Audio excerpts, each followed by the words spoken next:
Safe You space, like Bobby. Safe space, so you're good. you like broke your back or something, right? Yeah. Yeah. Yeah. I walk with a cane. Ooh, Bobby, you're No, too what? young. Dude, what happened? Are you I'm okay? like goddamn Bruce Wayne in Batman. Oh my, this is after Met Dobby, right? You weren't. Yeah. This Yeah. was on like the 27th, right after Christmas. It was supposed to snow, but it rained and it was 20 degrees. And I was taking the trash out, slipped on my front door, brick step, and like smashed my Oh, ribs like right on the edge of the step. So I've had 3 pretty brutal weeks. I'm not gonna lie, boys, but I'm getting better. I just wanted to caveat that because if I'm slower than usual or I ramble, just stop me and say, "Hey, Bobby, your meds are getting in the way of your brain." You Has this know? affected business? This is like it's like I said, peak time. Everyone's talking about dupe and similar areas. Is this like I mean, affected anything? we have a whole team like working. I mean, I'm working too. So has it affected business? I mean, look, once you're hopped up on Oxy, bro, like yeah, like you're. I mean, there's nothing I can do about it. It just is what it is. All right, Uh-huh. like I need to get better, and then I'm Gucci. All right, to kind of go back to your question here. Yeah, this kind of follows like GV did this whole Google Ventures did this whole report on where ecom is going, and like really had dupe as one of the standouts of what's coming. And Google's making this concerted effort right now on the AI front to an extent or degree that I think they've caught a lot of competitors snoozing. Everyone wrote Google off, and they've just been cooking ever since Sergey's like back at the mm, company. They've been cooking for the last year and a half, and they not just in ecom but like across the board have just launched back-to-back bangers. And one of the big bangers is this like UCP this UCP protocol that they put out. And well, the video that you're showing right now is more that was more because we're expanding partners from furniture to, I'd say 2 different contexts. I wouldn't show that video for this segment. The UCP protocol. So you guys have to understand, like, if I was to dumb this down, the internet was like built for human eyes. It was really not built for machines or robots. We've had to do like some fairly sophisticated stuff to get the data that we get at Duke to show people deals and help them comparison shop. And we're not alone. Like this is even Google would have had to do it. Like everyone has to do it. Like we have to go through this very complex web of fairly sophisticated bot detection systems on a almost like a per website basis. It's really like a miracle if you can even break through. And obviously, like Dupe has done a killer job of that. It's one of our secret sauces why the product works so well. What UCP does is it dumbs down the web for agents. It's no longer just for eyes. It's for robots, right? So like typically pop-ups kind of block the user journey. A lot of stores have logins before you can see prices. Most code is messy because it's written by humans, so the structurally the code across websites is dirty. Like you really need to do a lot to get to the source of truth of like what is the price of something, what is the availability of something, what are the variants of a certain product that a user can buy. And so we did a lot of work on that over the last couple of years, and this UCP setup now kind of unlocks a huge opportunity because where Dupe is moving, it's going from just this like deal sourcing. Deal sourcing was a wedge. We're going into a phase of the product where I think the web like desperately needs it in ecom, which is decision intelligence upstream of the purchase, right? So typically, unless like the older versions of Dupe where you kind of had to know what you wanted to buy, bring that to Dupe, and then we help you source that for less. In this next variation or next version of Dupe, you don't even really need to know what to buy. And we're launching like an army of agents here that is going to be first to market, totally breakthrough. We've been building it for the last few months. We've been using it through the holidays. I've personally bought a lot of stuff because it does such a good job. It's like the best way to explain it is like, do you guys, I don't know if you have like that friend that's like just annoyingly knows a lot about a thing. And then they like sit you down and they're just like, no, Dom. I am that friend. You're that friend. Okay, you're the you're the neckbeard on Reddit. It's like they sit you down and there's like Josh or Dom, like, yo, all right, like you're buying, whatever, loafers or home slippers or a car or like an air vac or like a stove. It's like, dude, like there's like hundreds of things you need to think about. All right, like here's all the shit that you need to consider, and you're just like you're listening to them and they're nerding out and you can see that they're stoked. And by the time they get to the end and why they're telling you that there's only 2 products on earth that you should consider and it's this based on your needs, and you're just like, I'm sold. Yeah, right. Say less. Like I don't need you to say another word. Like I am buying. And that is what it now, like agents in dupe have gotten to that point. And I'm just like, man, every single thing that I want to buy now, I can't live without these agents. And like, you watch them spin up and you watch them go out and do research, and they're downloading YouTube videos, reading scripts, they're down Reddit rabbit holes, they're doing hundreds of hours of research for you. And UCP simplifies all of this because it's bringing a standard data set back to these agents to help them make sense of what's available out there, right? Product descriptions, product metadata, variants, pricing, price changes, deals, like all that stuff is now getting standardized. And what this means is our confidence level of what we show users is going to go through the roof, and the buyer intent is going to go through the roof. And it really allows us to act as this decision intelligence layer before the purchase, where purchases will feel more imbued with confidence, lowering return rates, getting people more excited to buy, spending money knowing that they're spending it on the right thing. There's a lot of tension before you buy anything online because you don't get to touch and feel the object, right? There's always like this tension of like, is this the right thing? I need to do a little bit more research. Da, da, da, da. And where we're taking the product now is just, it eradicates that. It is totally being unlocked by stuff like UCP, stuff like Claude orchestration. There's just a lot going on there that I'm pretty thrilled about. So I have my credit card in dupe. Can I now just say, this is what I want, and the agent will go through the entire process for me? Is that yes? What? Yes, you'll be able to do that, and we'll still earn our take rate. The other thing too that's like very interesting is like, we made all this money at dupe, and even that is so, like, the breakage is very high because once you go, I don't know if you guys have been seeing these videos about Honey on YouTube, where this guy is like, oh my god, dude, like, do you guys know what Honey is? The coupon app? Yeah, man, like them, like apps like that, they steal attribution because dupe would do the hard work in the past where like we would find you the right deal, we'd find you the right product, the user would click, and then right at checkout, Honey pops in. It's like, let's see if there's any coupons available. They get the last mile attribution. And these motherfuckers, sorry for the language, even if they don't find you a goddamn coupon, they steal the attribution, and it basically robs companies of 20, 30, 40% of their revenue.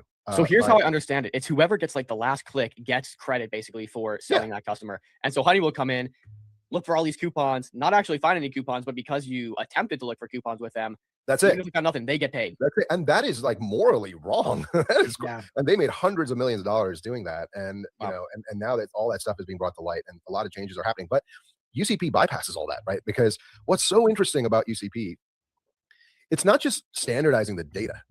It is helping negotiate deals. So you can actually look at a persona type of a user. We can inform that persona type using UCP, and Google will be able to negotiate prices down based on, is this a loyal customer? Do they visit your site often? Have they bought from you before? They deserve something for that. Like, this like $300 tchotchke, let's give them $50 off. Right? Like, you can really drop the price through this agent, through this protocol directly with the brands, and brands are opting into it. And you don't need coupons to do it, and it doesn't rob companies like dupe of attribution, and it allows us to give users a totally seamless buying experience. So I'm just like over the moon about it because this just unlocks, first of all, it's like, it's taking away a lot of work that we've been working on, you know, like, because we've been working on this like last mile checkout, interfacing with merchants. It's a very, very hard problem. Standardizing it from like the number one, you know, search player on earth, standardizing it, and with that trust baked in, where they're bringing on the major the major retailers like Walmart, you know, just joined, and I think Amazon might join. Who the hell knows what Amazon does? They do their own thing, but they're all joining this protocol. We basically get access to that out the gate, and we get to monetize with all of these brands out the gate with like the most seamless possible infra. And yeah, like we're pretty thrilled. Yeah, exactly. Etsy, Wayfair, Target. I mean, Jesus, come on, like this is like together, it's like multi-trillion dollars in value of sales right here. So yeah.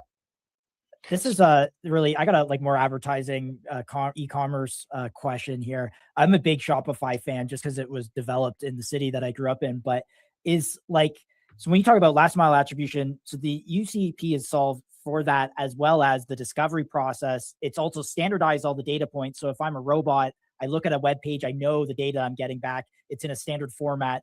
It's not like, it's all those things kind of combined. Is if we were to wrap it up, it solved all these problems in one. Yeah, so like UCP is not going to help with the intent. That's where dupe excels, right? So it's like that upstream decision layer. What it helps with is all the messy middle. Okay. Right? Of like getting the right products. Like, our agents can now look at that data in a standardized format, make sense of it, know what's available, know the pricing, know the variants, have the metadata, know the dimensions, sizing, fabrics, like all that stuff, which we've had to unlock over the last couple of years. This is going to do it in a cleaner way, opted in from the largest e-com brands on earth. and then we can make sense of it all. We can synthesize it and give the highest confidence to the customer to know, to help them understand what their buying options are, but B, like what to actually buy, based on our recommendation of their needs and their personalization stuff that we have access to. And then they just click a button and say, yeah, I want it. And then it helps us do the checkout as well. This is very different from X402. Like we should not be talking about these in the same breath, right? Like X402 is not really for traditional e-com. It's not for TradFi. It's not for fiat. It's for buying what I would say is like digital services, agent to agent, getting access to APIs, stuff like that. Right? Like UCP is not doing stablecoin settlements. It's not doing, it's doing like normal fiat settlements. You're still paying the 2 to 3% fee. Like you're doing all that stuff, but it's doing it so seamlessly that the net effect is merchants are going to get higher conversion rates on behalf of their customers. And they still get to be the merchant of record. They still get all the data, stuff that they care about. But then players like us can come in and just like really ramp up the sales, because our data is going to be so much cleaner, and the user experience is going to be so much more seamless. Does that make sense? Absolutely. Yeah, it does. I would also like to just pick your brain a little bit on this. Is this something you like foresaw for the last couple months here? Like when did you say, I saw this coming, we're positioning for it now? Yeah, like July. You know what's so interesting is like no one on earth has lived through an internet cycle. Like it almost doesn't make sense to plan more than 3 months out anymore. Does that make sense? We're moving so fast, especially I mean, AI. just to give you a sense, like this UCP was on our roadmap for Dupe to build with merchants back in September. We started building it in November. In January, Google launched an open version, which is going to be significantly more powerful. It's gonna get better faster. So like we're living at like in an unprecedented time for a product manager or a CEO or like a technical team to plan. So the best you can do now is like really just anticipate and do almost like a gut check on, does it make sense for an infra player like Google or Stripe or Shopify to launch this in like the next month or two? It's like, yeah, it does. Okay, cool. So let's plan for that inevitability. So now you're living in this like life cycle of inevitabilities happening every 3 months. And then you're just building the product that would latch onto that and use that as a harness to help whatever the USP, the unique selling proposition of your product is, to amplify that on the right, like at the right time, which is essentially what we did with UCP. It's essentially what we did with agents. 6 months ago, you wouldn't have been able to build the stuff that we're about to launch with Dupe. Like it just wasn't possible. So given how fast that's moving, I think the survival rate of companies that overplan is going to go down. I think a lot of companies are going to die because they're going to either overplan or overbuild upfront without having that bone in their body that anticipates where the puck is moving to.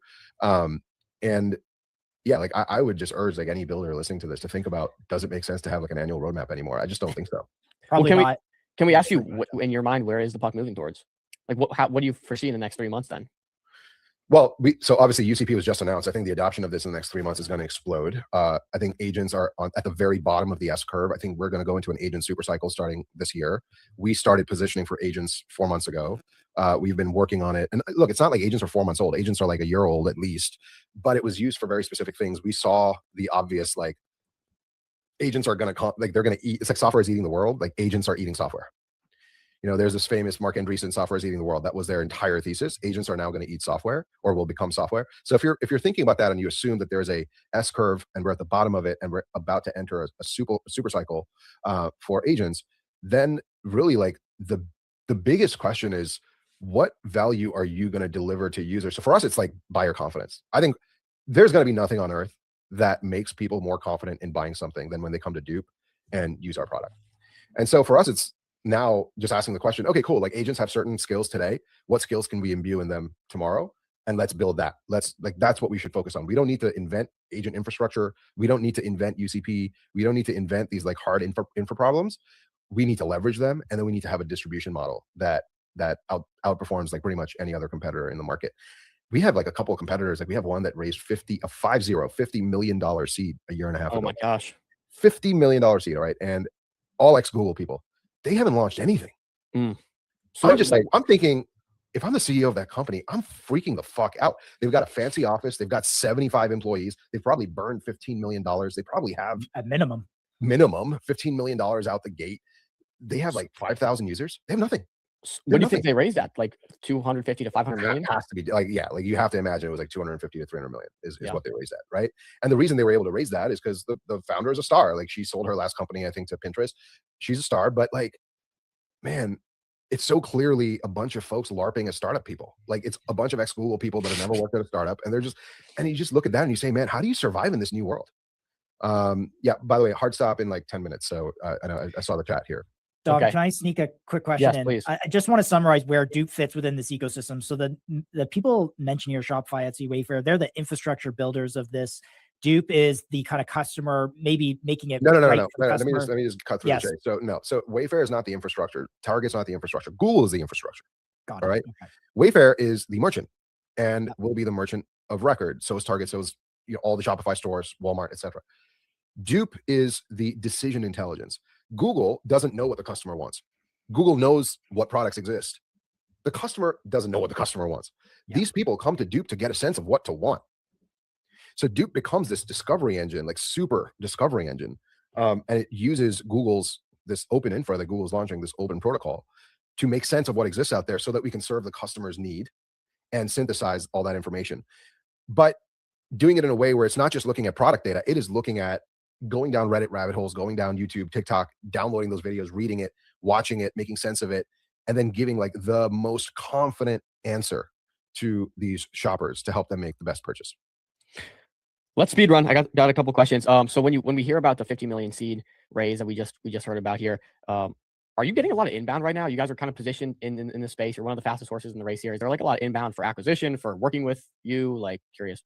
I think so on the acquisition front, last year is when we got the inbound for acquisition. I think we're beyond that at this point. Like people know that we're playing the long game here. You always want to like acquire the companies where you feel like, oh, they have something really interesting, but these founders maybe they'd be open to selling. I think at this point we've kind of shown that we are very committed. We've turned down at least 2 major acquisitions. Like I don't see a world in which Dupe exists in a large company and runs as fast as Dupe does. It's just like it does not exist. Our moat is honestly at this point is like Ramin and I, my co-founder and I, we were last night talking to a company that we're looking to acquire, and Ramin and I were just like looking at each other like, man, like no one iterates like Dupe. Like name a fucking company in e-commerce. Like how do these large players move? Like because you know they do these annual plans, and by the time they execute their plan, and it takes them longer to figure out which team to assign to the plan than it takes for Dupe to do launch the thing. Yeah. to do the thing. This is what happened with our app. It's like right after we launched our app, Alibaba's like, we're pivoting, we're launching this new module of how people are shopping. Shopify launched something. It's like everyone kind of follows, and so we get to be on the bleeding edge because of how fast we move, and that's ultimately our moat. And it's impossible to do that with an acquisition. We're gonna go raise pretty soon. There's a couple of benchmarks and milestones. I don't believe in raising for the sake of it. I don't need to. We have so much runway. We have over like 45 months of runway. That's too much runway, honestly. And so like we make money. So it's not like we're like burning every last dollar that we have. But this next version of Dupe will require significant infra investment. And that is a good reason to raise. We think we'll be able to grow 4 or 5 times faster. That is a good reason to raise. Right. And so yeah, like I in terms of size and stuff, you're right. Like we are 10 times bigger than the next competitor, 10 times, at least. And this $50 million person that raised the seed, we're like 45, 50 times bigger. So shit's, let's just say it's Dupe's year, baby. Love that. And is quality of capital more important than quantity of capital raised? Always. I've already made, guys, I was at WeWork. We did the quantity. I was at Candid. I launched Candid. We raised $250 million there. We did a lot of quantity. I can tell you by far, quality is it. Quality is it. Take your time and raise from the right people to the extent that you can. Obviously, if you need to raise to survive, raise from fucking anyone. You know, obviously that goes without saying. But if you're the jockey that people want to bet on, take your time and find the right people. Alpha. Also, if I remember correctly, you guys were just popping 100 million in GMV, you know, in Q3 or Q4 of last year. Are you guys at 200 million now? Is that what am I reading this correctly? We're at 200 million. We're working very hard to grow that. Okay, because that happened quick. How was your December? It was great. Best shopping year of the month. Best shopping month of the year. Yeah, actually, I would say November and December kind of shared because Black Friday and Cyber Monday were cusping. Like one was in one day and the other was in the other month. You know, so it was a cusping weekend. But yeah, like we had a great Q4. I was reading here, we're expanding our partner base. Can you give us an idea of what that means? Yeah, so because we focus so heavily on furniture, and again, I can't emphasize this enough, niching down if you're launching your company, your startup, and picking almost like a confounding vertical, like why furniture? Why are you guys focused on it? Mm. It helped us break through in a category that was very high pressure for buyers. But now we're going after fashion and beauty and accessories and electronics and like all these other verticals. We need to ramp up our partnerships. You know, I have a team in Vegas right now at one of the largest conferences of the year, signing partners. So like we just have, and this is why we made this video, by the way, it was specifically for that event. And yeah, we're getting a lot of inbound. Like brands want to participate. They want to wet their beak with our users. They want us to send them customers. You know, brands are spending a lot on, you know, Google AdWords, and that stuff's expensive, man. Like cost per click on Google AdWords could be $4, $5, $6, $7. We're like far less than that. And you're getting that ad spend from them. How does those deals look? Well, no, we do it on a performance basis. This is what they love. We are confident that we can drive a sale. So we'll say we'll take a percentage of your sale. You know, if we don't drive a sale, you got a free click. And by the way, that's going to change in the future. Trust me. But you want to get to tens of millions of MAU. You know, you want to grow to that level. That's where you can really demand the $3-4 per click, and that adds like 2 zeros to our revenue, like out the gate. But it's basically like these things follow each other. You don't start that way out the gate. You first build your brand. You show brands how much you lean into them as a partner, how much you can drive for them in sales, and then over time you build your leverage because your user base grows, your product gets better, and your sales over time grow with the brand. So you have to kind of stutter step, and so we're also at the very bottom of the S curve of Dupe. So it's still early days. I saw a great tweet that you actually comment on too, where it showed the number of year-on-year online shopping increasing significantly. How are you seeing shopping increase online, and how are you seeing quarter-on-quarter growth for Dupe? To be clear, it's agentic shopping. That was the tweet. I think you messaged me on that tweet. Yeah, agentic. I mean, we are in a super cycle for agents. Agentic shopping hasn't even started, guys. UCP launched 2 days ago. You know, like, you know, it's gonna blow up. It's gonna blow up this year. I think agent shopping is gonna be 500% growth year over year. Like it's gonna be huge. What about quarterly growth for Dupe, or maybe year-over-year growth from last Cyber Monday and Black Friday for Dupe? We should be able to 5x our Q4 this year compared to last year. Q2 at least a 1 to 2x, I would imagine, from last year. Because remember, we are now going after more categories, so there's more opportunities to get people to buy from us. These categories have higher frequency of purchases, so that lubricates the machine to get people to buy from us more often, right? Because you're not decorating your home 3 times a year or 5 times a year or whatever, but you're buying clothes and perfumes and stuff all year through. The AOVs are lower, but the frequency makes up for it. So that's kind of the calculus. We have to go through that cycle to see what happens. And we still have to sign a lot of partners. Like there's a massive long tail there that we need to sign. So, well, it was really interesting that you said, niche down when you're starting a business. You guys started in furniture and now you're expanding that. I was listening to Peter Thiel earlier, and like that was his exact advice. If you're starting a business, you have to niche down and then expand. So it seems like you're following that exact. Yeah, like go after a market. I think his specific thing was go after a market that feels so stupidly small that you can own it and no one will believe it's worth it. And that's how you build a monopoly. Now, obviously, furniture is not a small category. It's like a $600 billion a year category. Either way, in e-com, it's only 10% of e-com. So as a function of e-com, it's fairly small. Banger. I see this tweet from Dupe. You're going to love Dupe's next trick with the Dupe ticker. Any else? That's our agents. It's going to be awesome. All right. When you say that's your agents, that's basically just meaning the entire conversation we just had. All the stuff we just talked about. Yep. Bobby, sounds exciting to me. It sounds like Dupe is 10-second believe take. Oh yeah. Dude, I need Ben to crush it. All right, this ain't it. I'll just say that it ain't it. Like, why can't I bet on myself?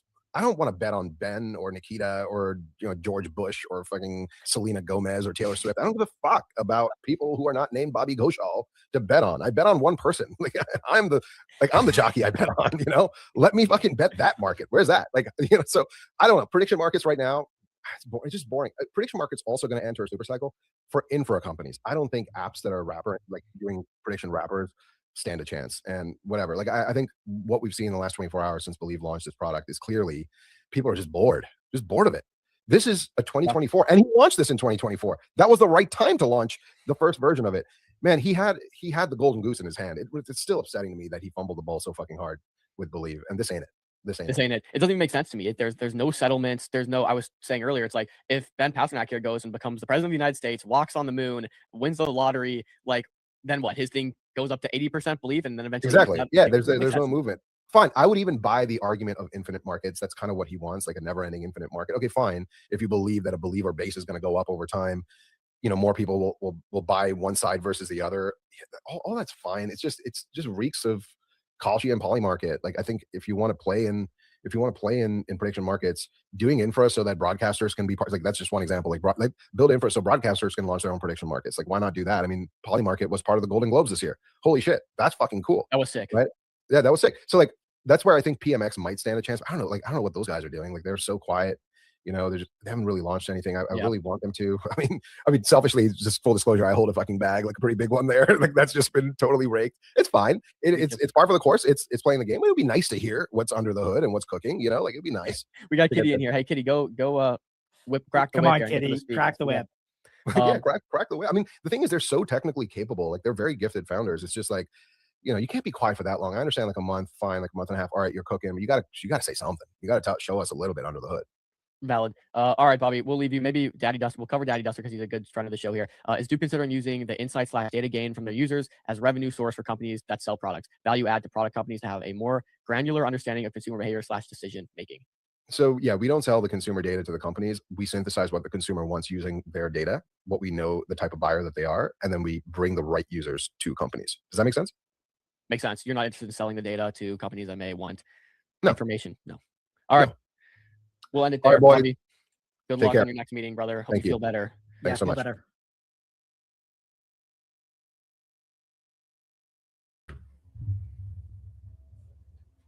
All right, we are back. Let's go, dude. Love the flag. Notice the size of the American flag compared to the size of the Canadian flag. Yeah, I had both of them there. And funny enough, normally I have my screen mirrored, but it was showing the flag backwards. So I was like, oh, I have to unmirror it because I don't want to get dunked on by people mentioning that. But yeah, America fun. I said I'd get an American flag for that event. I have it here. And yes, to stay true, got my little Canadian flag there as well. So, but yeah, we're cooking. Dom, how we doing? I mean, we have stuff that's flying right now. The Kled Orgo barbell is freaking just ripping. I mean, dude, we were due. I mean, we were due in the trenches. We were due on the macro side. It's coming to life, guys. We don't want to get ahead of ourselves, but it's feeling good, man. King's mentality. Kled got a nice pump. That it did. Happy all-time highs for those that celebrate. We're going to talk all about that today. But yeah, dude, lots going on. Markets are still hot, which is nice. Bitcoin bouncing nicely on the day. Bags app is like gaining some serious traction. There's always a push-pull with Bags app because it's like you get this scenario where it's really good at onboarding deployers who would otherwise have never onboarded into crypto, like real Web2 builders who are building cool shit. Like, that's one of the nice things about Bags app. Hey, here's some free money. All you got to do is notice us, acknowledge us, take the money, and maybe try to integrate, keep talking about it. And, you got a coin that's going to go up. You got a coin that's going to earn you fees. Okay. With that comes the grifters like Sherry Yang we talked about. And, I'm going to probably harp on that a little bit later today. But the push-pull with Bags is sometimes you have a home run where you get in at 50K, 100K market cap, and you have a guy say, I have 7,000 stars on GitHub. This coin's made me $15,000. This is sick. This is the coolest thing I've ever seen. Thanks for making me this coin. I'm going to go all in. I'm going to adopt this. And that's always the hope. And then they shill it and the coin goes up. Or on the other side, which is, I would say, the other 70% of time at least, you have a coin made for someone. They either kind of bait it for a while. Oh, this is pretty cool. I might do something with it here. And then say, oh, I've decided not to do anything with it. Or just kind of stop talking about it, stop paying attention to it after claiming fees. Or they just never noticed, right? That's the other side of Bags. So it's a weird dynamic where it's like super good at getting unique, cool onboarders. But at the same time, like they didn't sign up for this. So they're not always going to go along with the gist. But it makes a really interesting dynamic for, I guess, trading it. We've been seeing a lot of that run. So, I've brought back the hot list. Okay. I'm going to start curating a hot list now for tokens that are hot. Right now we got 6-7 token on there.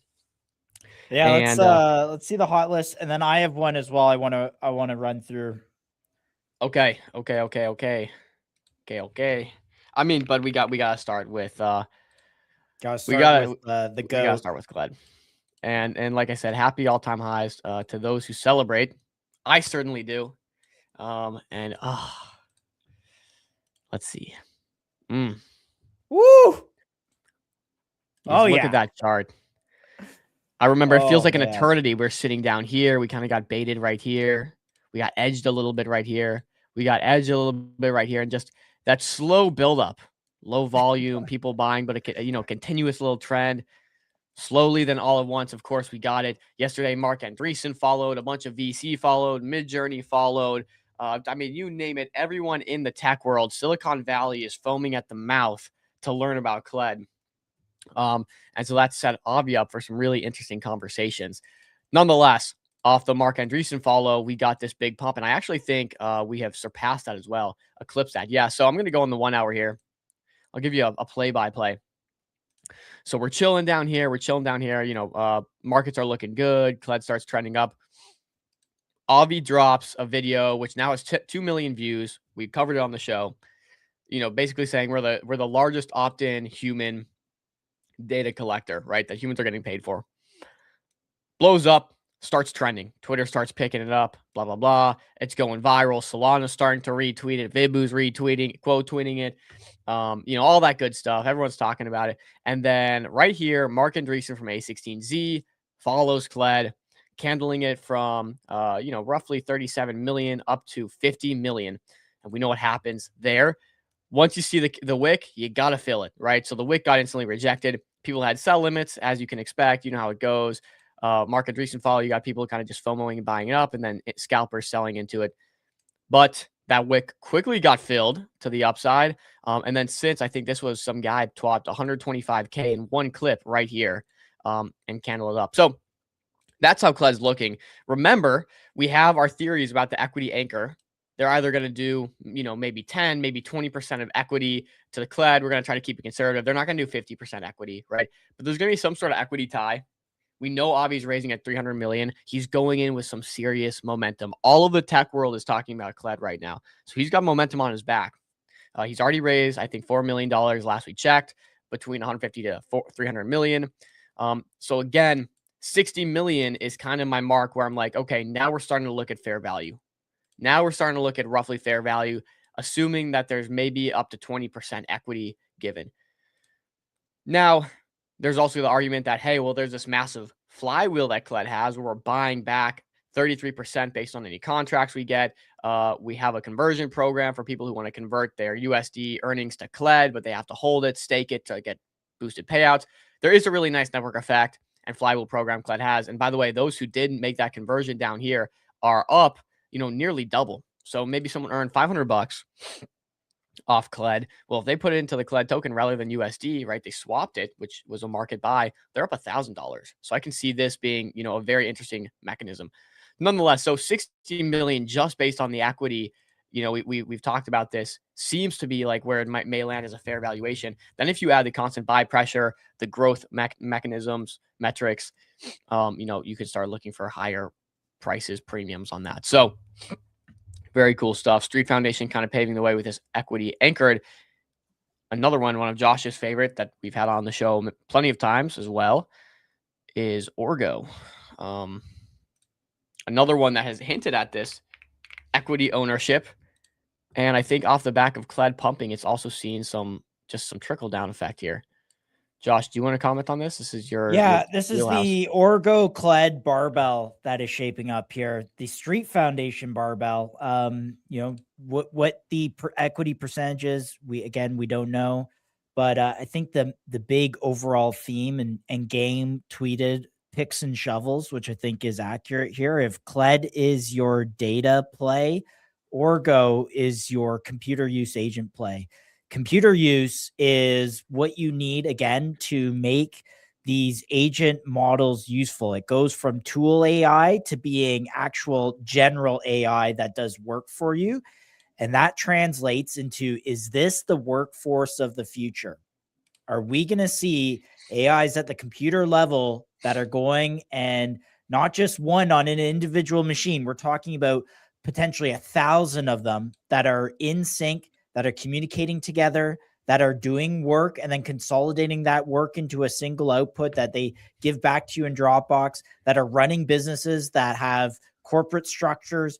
Like, is this the future, right? We know on the AI model side, the AIs are becoming level 5 engineers. They're becoming the best marketers, the best finance people, the best CEOs, the best negotiators, et cetera, et cetera, et cetera. But on the infrastructure side, do we have the infrastructure to create corporate structures out of these agents, to make them useful, to create GDP value, to build the next large billion-dollar corporations? And Orgo might be the one that does that, or a big player in that space. And that is the big bet that Orgo is making. Recently just brought on Nick, who is doing demos of basically work that's being done by Orgo. And these are billable hours to clients. He mentioned that he made $6,500 using Orgo to build a website for a client. So look, guys, I think this is a big play. We don't know all the details so far out of Spencer. We confirmed the Street Foundation rumors, and obviously on MCG, you heard all this first, which is great. We're going to get Spencer back on as soon as we can, and we'll unpack it more. But that's the big play here with Orgo, and we'll clip that for you guys because I think this one is exciting. On that note, too, let's not forget we talked about Mark Andreessen from A16Z. Well, Orgo does have A16Z checks, right? They've gotten some venture That's from right. A16Z Scout Fund. Now, the Scout Fund is smaller checks, but it's basically a step in the door with A16Z. It's, hey, we got eyes on you. We see what you're doing. Let's write you a small check and keep tabs, right? So that's how the A16Z Scout Fund works, as well as some other very prominent venture that Orgo has raised from. So there's like, you know, this isn't just a couple of degens sitting on here saying, oh, computer use is the future. They may get clients in the this is actual VCs that have done diligence and made decisions to invest in this. Guys, we were covering Orgo before A16Z Scout. So just so you know, we're not degens. We got some critical analysis here. Go search the MCG timeline. You'll see a ton of Orgo content, and go watch Spencer Kenny's stuff on our MCG YouTube. So you'll see it there. Do we want to get through some of these actually, I got a ticker that I want to go through. So just let me know. Sure. Go through your ticker. I got a few things to cover. All right. I'll let you tee that up, and I'm going to do a quick ticker check. So guys, today markets are hot. So like, if you got something you want us to check out, there's a lot. And I'm still getting back in the swing of trenching just day to day. You know, balancing MCG and trenching. So if you guys have something, please drop it in the chat and we'll look into it, give some opinions. Yeah. Hit us obviously with tickers. All right, guys, you guys know that I am a Galaxy Digital bull. I've talked about Galaxy Digital on the show since April of last year when it was trading at $12. It is now $31.53. Why equities are important is because you can scale in and size into these. Galaxy Digital is the #1 institutional player in crypto. They're on every big deal. They're on every, they're the counterparty to the biggest Bitcoin transaction in history, $9 billion liquidation. Galaxy handled that. This is candling massively now. I called this again at $20. I said, guys, I think this is deep value here. We're now up 40% on this play. I'm really excited about Galaxy, but I'll tell you why this is up 12% today, right? So Dom owns silver, right? You know, my version of the kind of normal TradFi play is Galaxy. It's the only stock I own. What's exciting about Galaxy is they just got approval by ERCOT in Texas for 830 megawatts of additional load to their data center, bringing their full load to 1.6 gigawatts. This is now one of the largest data centers in the United States that are being built out. And as we've seen, data centers are hot. AI compute is hot. This is a competition between the United States and China. China is building something like 60 gigawatts outside in Western China. So the US is kind of forced to keep pace here, and they're looking to these hyperscalers. And so, yeah, really excited because at 1.6 gigawatts, if I go back over here and I say, okay, what is that worth? So we know the price per megawatt for some of these data centers. But this 830 gigawatt or megawatts here that just got approved today. So this is not the existing IT load that Galaxy has approved. This is just the approval from ERCOT today announced, adds over $10 billion in equity value at full stabilization, which means as the data center gets built out, and it's already pretty much almost finished. So as they get the chips in there, as they get it all running and synced up, that adds $10 billion of equity value. Now, Josh, what is Galaxy valued at today? So if I go over here, Galaxy currently has a market cap of $12.5 billion. Okay. So they just added potentially $10 billion of equity value on top of the $12 billion they already have. Now, what is Galaxy's business today? The last quarter, they made $500 million in income, and they have the leading institutional crypto business. They're the custodian, all the DATs. They earn all the fees and basis points from all the DATs. You have to own this equity in your portfolio, in my opinion. And I think over the next kind of 2 years, we're going to see this fully play out. They have a $15 billion deal with CoreWeave for revenue on this IT load. I personally think this is over $100 stock in the weighting. So I still think there's significant upside. Goldman Sachs, all the big guys have just started covering it. So guys, if you have equities, you need to diversify out of your crypto holdings. You made a little money in crypto. Go buy Galaxy on the NASDAQ. You can buy it on the NASDAQ, King's mentality. It is tokenized by Superstate, but if you're from Africa, sorry, that's I don't know how you buy US equities in Africa. But see, it's an interesting point, because it just goes to show why there is a value prop for equities on chain. Something as simple as just geographical location can bar you from buying, stuff on, the United States stock market, or, the NASDAQ, for example, or depending on where you're at, European stock market, right? So it's a good case for on-chain equities. Yeah. Galaxy's doing good stuff. Good. Why don't we lead into the market structure bill based on this conversation? Because it talks about tokenized equities. Yeah, great point. So guys, you got to remember, we are not going through and reading all these bills line for line. Sometimes we skim through them, but here's a good update, because Brian Armstrong, Coinbase has obviously an arm that is in constant communication with people. They're lobbying constantly and doing these things. So here's what Brian Armstrong had to say about the crypto market structure draft legislation. Brian Armstrong says, after reviewing crypto market structure draft legislation, Coinbase can't support the bill. Let's read further, because this is really interesting, and I would definitely agree based on these points, based on what I'm seeing. Coinbase CEO Brian Armstrong highlighted the following issue with the bill: a de facto ban on tokenized equity. A de facto ban on tokenized equities. Well, it doesn't even make sense. Definitely don't want that. DeFi prohibitions, giving the government unlimited access to your financial reports and removing your right to privacy. I think the context on that one was KYC on DeFi front ends.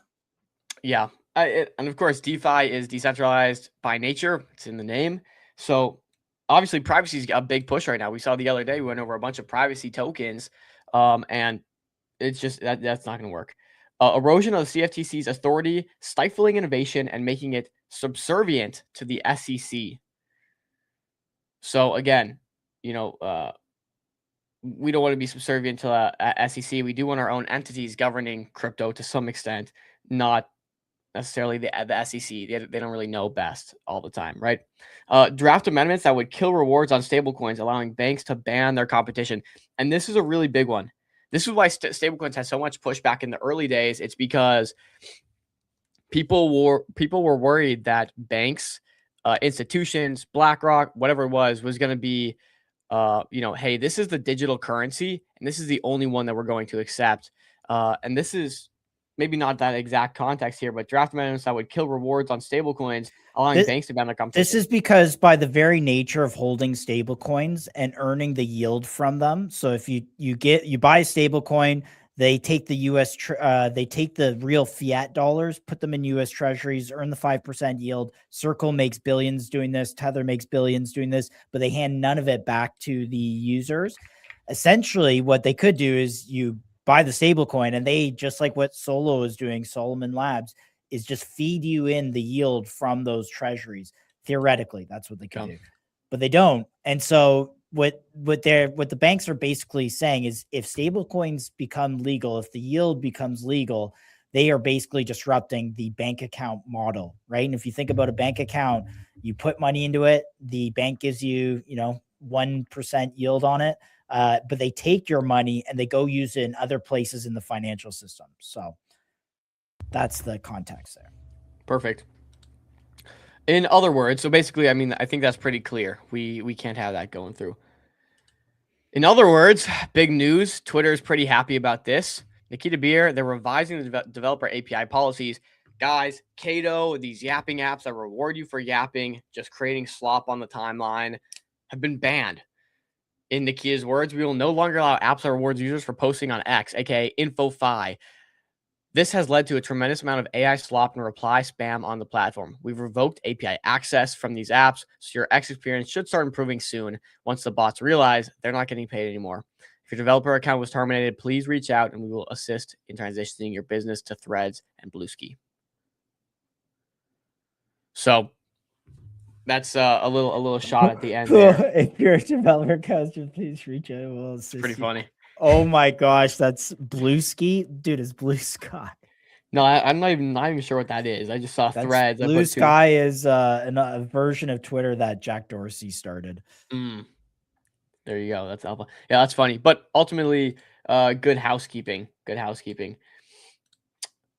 In other words, let's talk about bags real quick because we just talked about it earlier. We said it's talk of the town. That's one of the launchpads, core launch. I think the top launchpad right now, maybe that you should be focusing on.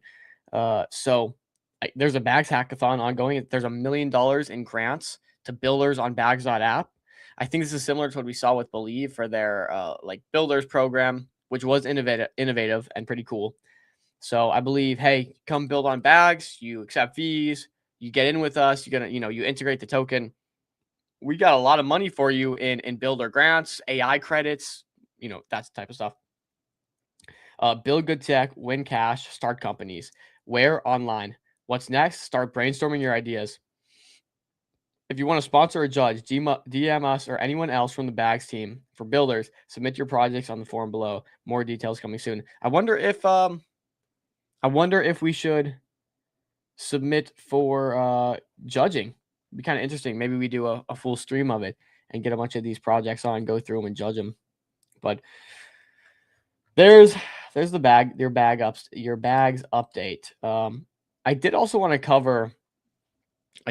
cover this post I put out earlier today because I think it's kind of relevant to everything we're seeing. We talked about CLED, we talked about Orgo. So I just want to cover this real quick. And we got about 5 minutes. So this is I have a couple more things, but nothing too pressing. So let's go through this, guys, because with CLED and Orgo doing really well, it seems a lot of that interest is being driven in part by the Street Foundation equity model, right? So we saw CLED run. People are like, oh, there's a cool model attached to that. And then Orgo kind of caught some bids off the tail end of that. People also saying, well, Orgo's looking into the Street Foundation equity anchored program, ERCS program. And so let's give it some bids. We talked about that earlier. So here's what I think's happening, though. I think ultimately Street Foundation doing well and proving out this equity model is good for all equities or private equity platforms like Launch on SOAR. And so I said here, the excitement will likely spread to other equity adjacent platforms like Launch on SOAR as the model proves itself. Seeing CPT as a very desirable trade for patient investors. I think that's the big key here, guys. You're going to see other things run. CPT might sit sideways. It might take some time. But the patient investor, just like the patient investor one holding CLED for nearly a year, maybe shorter, maybe longer, but a long time, people eventually realize. And so your edge here is understanding models and functions that people are unaware of or just too lazy to study. And I think that's what's going on with SOAR. People are just unaware of it or too lazy to study the model. And so what happens is you get something like CPT trading at what looks like extreme discounts. I said here, I'm confident Impulsor Tech could raise a 50 to 100 million valuation today based on its patents, partnerships, contracts, and the sector it's in. The defense tech industry is trading at significant premiums, yet CPT is lagging. Vibu made a really good point here. I think he said it best. I'm going to summarize this tweet he made. He goes, equity is two things. It's a claim on the company's terminal liquidity of events like a merger and acquisition, which applies to most companies under some threshold. Or number two, it's an enforceable claim on the company's cash and cash flow. Again, kind of like what MetaDAO offers. Okay. Token buybacks don't achieve either of these two. I think in theory, an immutable buyback and burn at the protocol level might come the closest to doing the job. Nonetheless, I think we're starting to see an uproar a little bit. People saying, hey, we're going to turn off buybacks. We're seeing buybacks aren't having meaningful effects. So we're going to rethink this.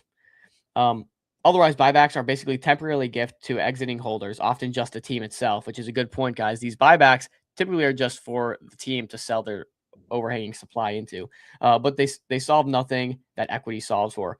On terminal liquidity events, and having a claim on cash, SOAR or MetaDAO could help, but not sure how this works in practice. E.g., can token holders legitimately sue in scenarios like Windsurf, where the team gets hired away, but the equity is purchased? You could think the token holders can't both claim the tokens aren't securities, but receive the prosecutions that securities laws provide in the court. Until these are fully solved, and this is where you want to pay attention, until these are fully solved, tokens will trade at a huge, fatal discount to their equivalent equity. I think you nailed it. Until these models are proven out, we're going to see a huge, fatal discount to the tokens based on, compared to their equivalent equity. And I think where some people look at that and get scared, I look at that like an arbitrage opportunity. Well, we know something's more valuable, but because a model's not proven out, it's trading at a massive discount. Well, maybe if you're patient and you can buy and sit on it, and of course, not financial advice, but maybe once people figure out about it, start understanding the model gets proven out, then you get a repricing to a fair value. That's what I said here. To close it off, though, if you have the capital you're willing to sit on, this is something serious to consider. I have full confidence in Patrick Tang and his ability to raise at a significantly higher valuation, exit much higher than today, or IPO. Just like the timing was critical when Patrick IPO'd Fubo during COVID at a $9 billion valuation, timing is also critical for Impulsor, being a drone, energy, defense, whatever you want to call it, company. Similar playbook to use Cloud, slowly then all at once. And lastly, guys, some housekeeping notes. You guys already know how this works, but there's only 6% of the market cap in float. The team owns the other 94% minus whatever investors they already have on board. So the FDV is about 20 million, which I believe is criminally undervalued. We got a fantastic dip last night. If you guys set limits, if you guys are paying attention, this came down to nearly $10 million, meaning you could have gotten adjacent equity in a company like this at a $10 million valuation. So really interesting stuff. Nonetheless, I think that's time here before our next segment. Josh, is there any last minute things you want to cover or speak on? Just on CPT there, Patrick posted a image of him with the co-founder of Galaxy Digital, again, Galaxy Digital out there. But I mean, this guy is a billionaire at this point off Galaxy. I don't know if Patrick is or not. I didn't ask him about his personal finances, but yeah, I don't know if you have it up or can just swap to Patrick's profile real quick. I got you. Patrick Sang. Down. He posts a lot. Here we go. Right here. Boom. So Sam Engelbert, Galaxy, again, co-founder with Mike Novogratz, or one of the senior guys there.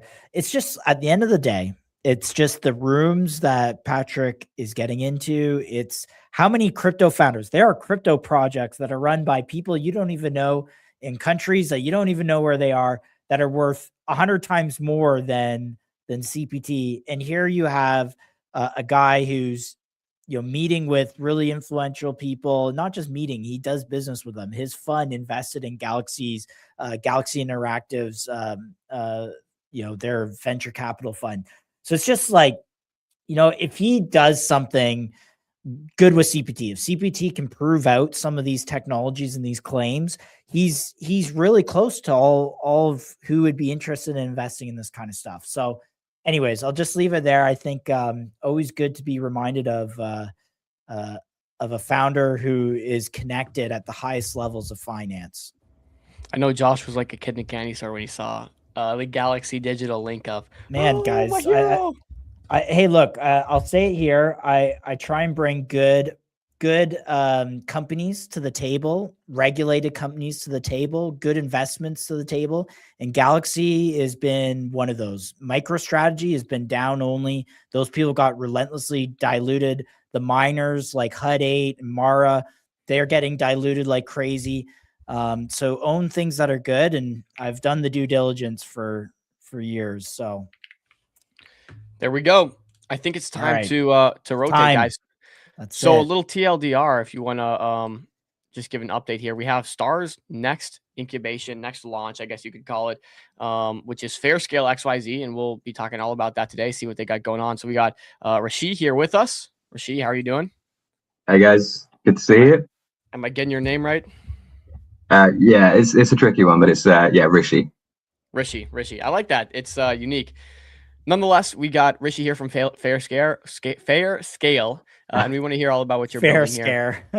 Fair Scare.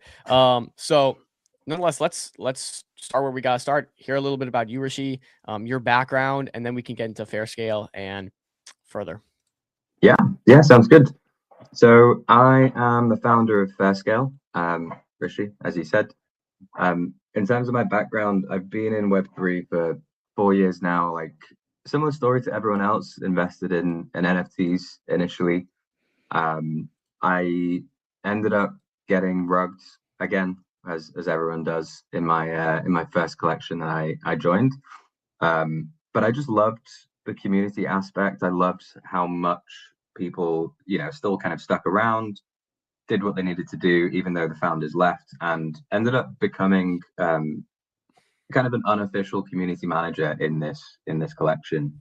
And ever since I met my current CTO at that project as well, we became friends. He's one of those people, like I would say, is cracked. Hey, Adam. What's up, guys? Legend. What's good, brother? Nothing much. I don't want to interrupt Rishi. No, keep the flow going, brother. Thanks, man. Yeah, so kind of stuck around. The rest is really history in terms of Solana, and then in terms of my personal background, I got very lucky. Straight out of uni, got plucked by a startup that I decided to take a bet on. There was 3 of us, a startup in the UK, and through that, I've done so many different things along the growth side and helped them scale essentially from the 3 of us to now 1,000 people, $500 million valuation, and taking that experience into Web3, kind of met my team along the way. I had this vision to really, like one of the main reasons I wanted to build Fair Scale and do what we're doing is really to reinstill trust in the ecosystem. Like an example I use is 99% of my friends don't like crypto, they don't want to talk about it, they don't want to get involved, and that is because they just don't trust the space. And actually, if I can build something that improves that for the people outside of the ecosystem to bring them in, I've kind of done my job, and we're doing it in a really interesting way with Fair Scale. Very cool. Adam, thanks for joining us today. Maybe briefly how you met Rishi here and brought him on board, and why you think Star is going to be a good fit for him. Yeah. So first of all, thanks for having me, guys. I met Rish through an introduction from Hyperstrike, who is a member of the Dutch Solana community. We met at the first shipyard in Amsterdam, actually, which is pretty cool to see the Solana community for devs building up in the Netherlands. And Hyper introduced us, and at the time, I think, Rish, you were exploring like an equity fundraise or like an equity token warrant. And I kind of just like gave you some real unsolicited advice. I was like, hey, like that's great, but have you thought about Futarchy? It might be a much better model for allocating ownership and kind of accruing all value back to one asset. And we had a few calls about that. And then basically Rish came back and was like, hey, I think Star would be a great fit for us. We've seen the work you guys have put in with Surf. And I think just generally our like really hands-on approach with founders brought him on board. I don't know, Rish, you can comment there.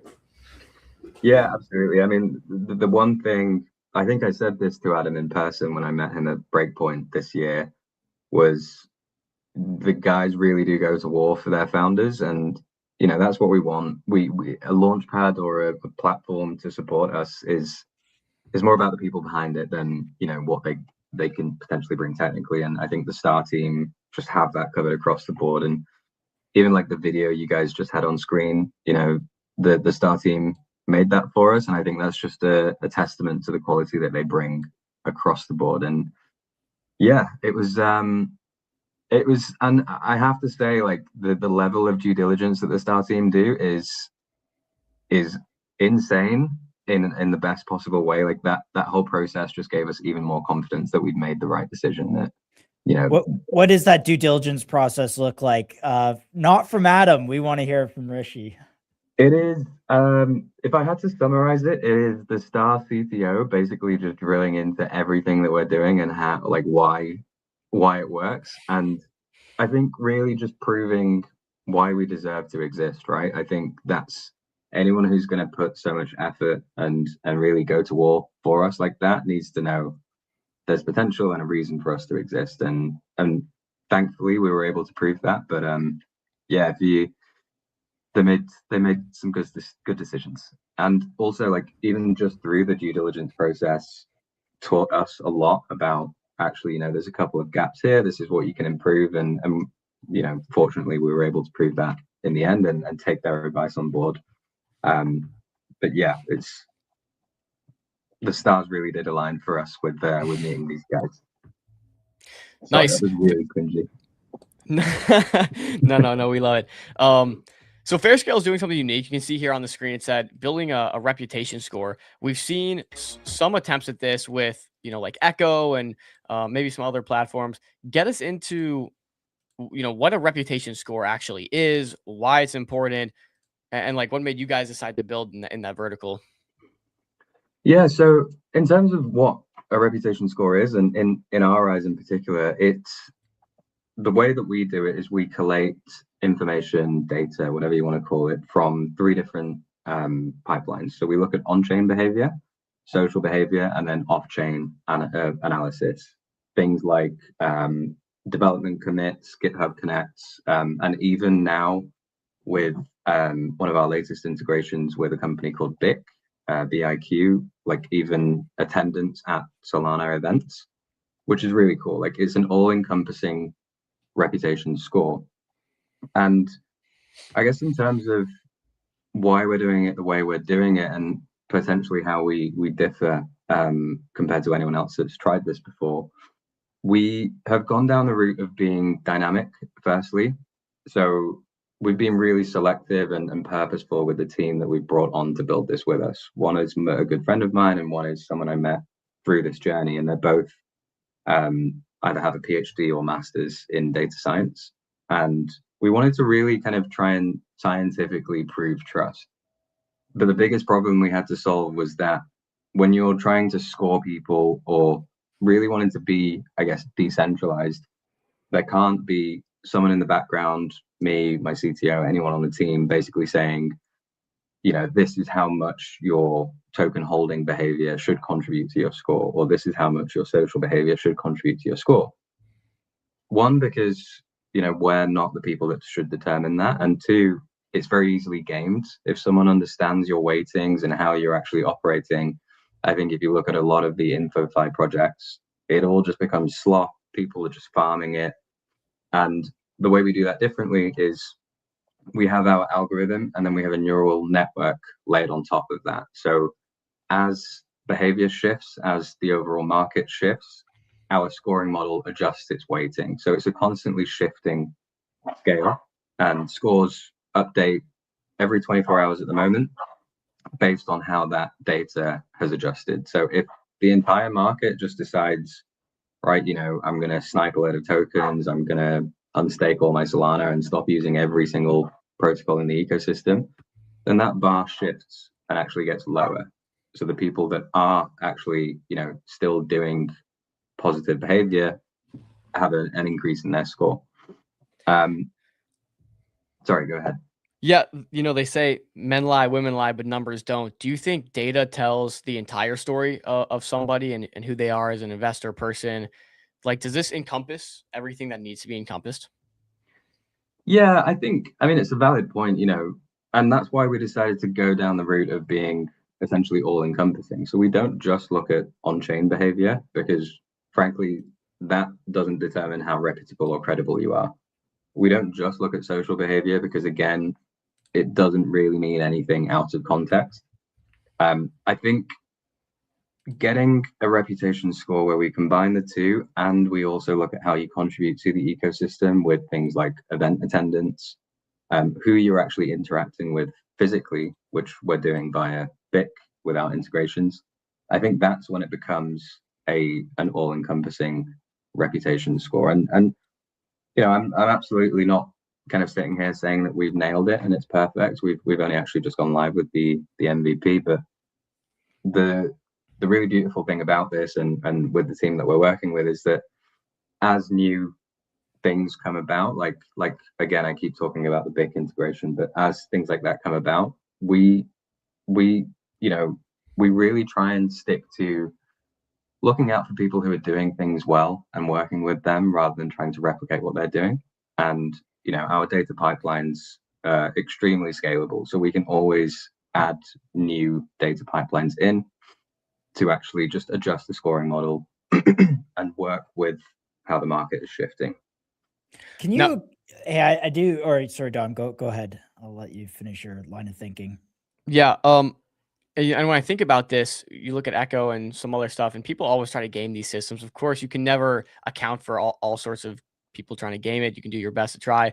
But when you think about your system compared to other things, is it something that people can game? Can they, hey, you go vote for me, boost my score? Is there any of that going on, or is something you guys think A about? classic Uber star example. Hey, give me 5 stars for a great ride. Yeah, I mean, it's a good question, but to be honest, no, because of how our model is built and how the way things adjust, unless the entire ecosystem decided, right, we're all going to try and game this at the same time, then no, it can't be gamed, and that is because the bar shifts as overall behavior shifts. I think in terms of trying to pay to play or pay other people to boost your scores, it's absolutely something we're conscious about, and that's, to be honest, why we haven't gone into phase 2 yet, which is the community validated reviews that feed into the scoring model.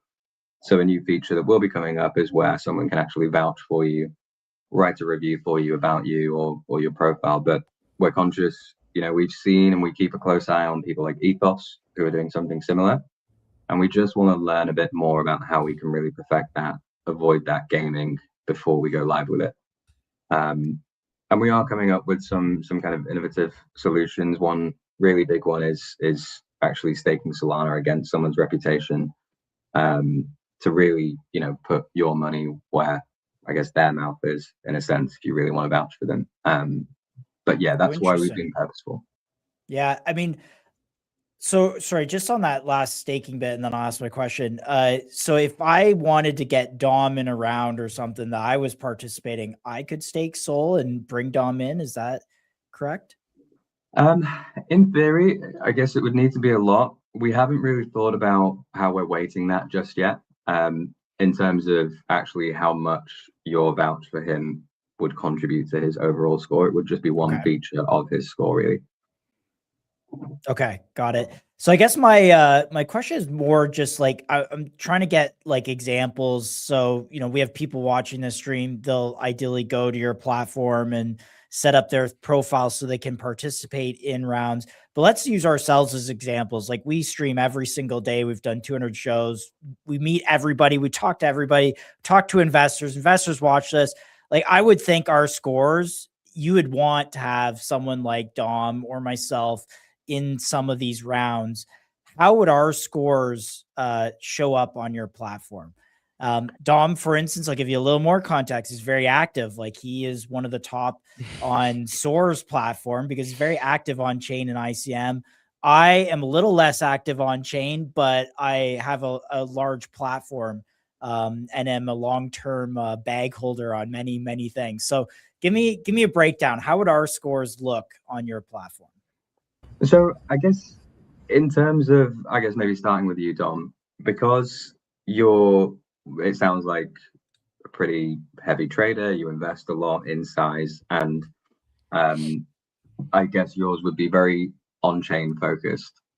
On-chain behavior is actually a larger part of the score at the moment versus social. And we've done that because we have more data pipelines on the on-chain side. We look at your ecosystem behavior, your protocol diversity, the size of your portfolio, how long you're holding it for, connected wallets, all this kind of thing. So I would say, Dom, you would have a pretty decent score. I would say the bar is quite high at the moment because we're still quite early. The model is training itself, and actually scores are adjusting on a daily basis, like I said. And then moving on to the social side for you, like I think we need to be, what we look at isn't how many people are interacting with you solely. Like again, that becomes game. That's very easy to fake. We look at what you're saying on socials, the sentiment of it, if it's positive, negative, compared to the ecosystem, the type of content that you're posting out, if it's very shilly, if it's very kind of calling people to action, and how positive or negative that is as well. And again, this is MVP, but we're currently in the process of integrating not necessarily smart followers, but connecting the actual fair ecosystem within. So looking at actually how many high scoring people follow you and vice versa, or how many low scoring people follow each other. And then doing that again on the on-chain side to look at, okay, is Dom interacting with loads of really low scoring wallets, and therefore we should kind of look into that, or is his on-chain behavior also, you know, very well connected in that sense? And if he's like a bundler, if he's like a serial sniper bundler, would it detect, you know, you said connected wallets, would it see that they're this, you know, is prone to bundling stuff? Not saying Dom is a bundler, but if he was. If he was, I'm sorry, you're bottom of the pile, basically. Oh, wow. Good. All right, kick the bundlers Rest in out. peace. Yeah, rip. So no multi-walling, no getting away with that, even if it's not registered. No, so we look at wallets that are interacting with you, and even down to things like how many failed transactions versus successful transactions, to actually look at, you know, is this if it's an inactive wallet or if it's running bots or things like that. But yeah.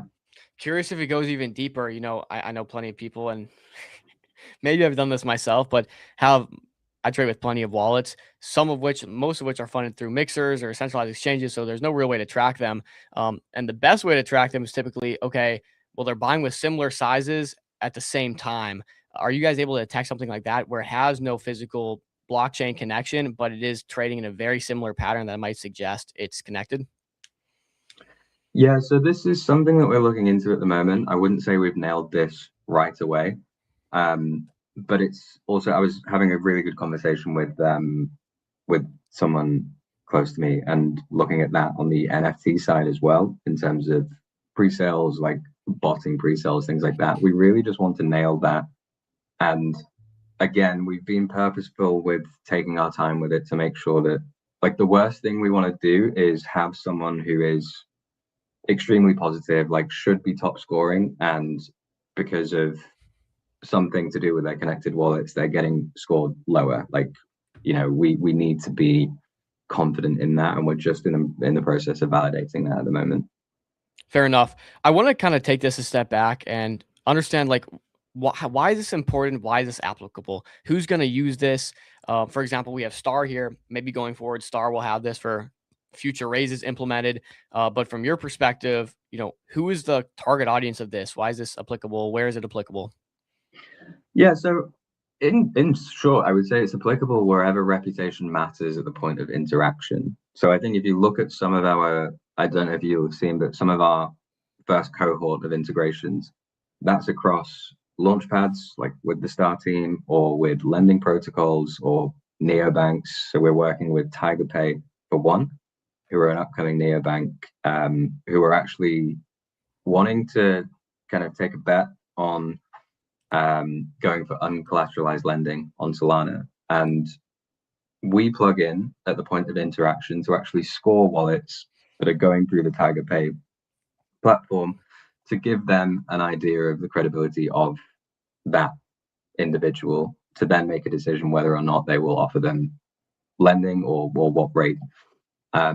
Similarly, I think if you look at the complete opposite end of the spectrum, distribution is a big problem that we have. Not a problem in terms of distribution itself, but there's a problem with how we're conducting it. And I think that's twofold. One is access on things like launchpads. If you look at the most recent example I can think of is the Humidify wet launch, right? Like that was on Jupiter. You would think with a platform like Jupiter that nothing like that would happen. They would have measures in place, and this isn't anything against Jupiter. It's the ecosystem just always wanting to do what they can to extract and farm and make as much money as they can. And I actually, funnily enough, got a message from the team at Metaplex after that saying like, oh yeah, that launch could have used Fairscale. Like that's on my pinned tweet on my bio. So that's where it becomes really important. And we're able to do that because we're dynamic, one, and we're extremely low cost, right? And we can score people like you saw within the demo. A score is generated within a maximum of 15 seconds, depending on how much data we have to pull, which means we can plug in like on launch pads to score at the point of checking your allocations, on a lending protocol like we have, and even on distribution platforms like our integration upcoming with Streamflow, which we'll be sharing over the next 24 hours or so. Where you can score people. I really want you to solve this problem, Rishi, because this is like the thing that drives me insane is that there's just the extractors are these math people that are extremely talented. They're like, they know how to do it. They, you know, and then everyone else who's like, hey, I'm putting my $1,000 in here. I add more value in $1,000, just my capital. They often are buying these tokens and just getting absolutely dusted to these extractors and all the charts, you know, first five candles are like this. And then it's just down into the right, down into the lower right for the rest of history. And then the founder is kind of stuck with this community that's like pissed at them and stuff like that. Big problem to solve. And I hope you do it.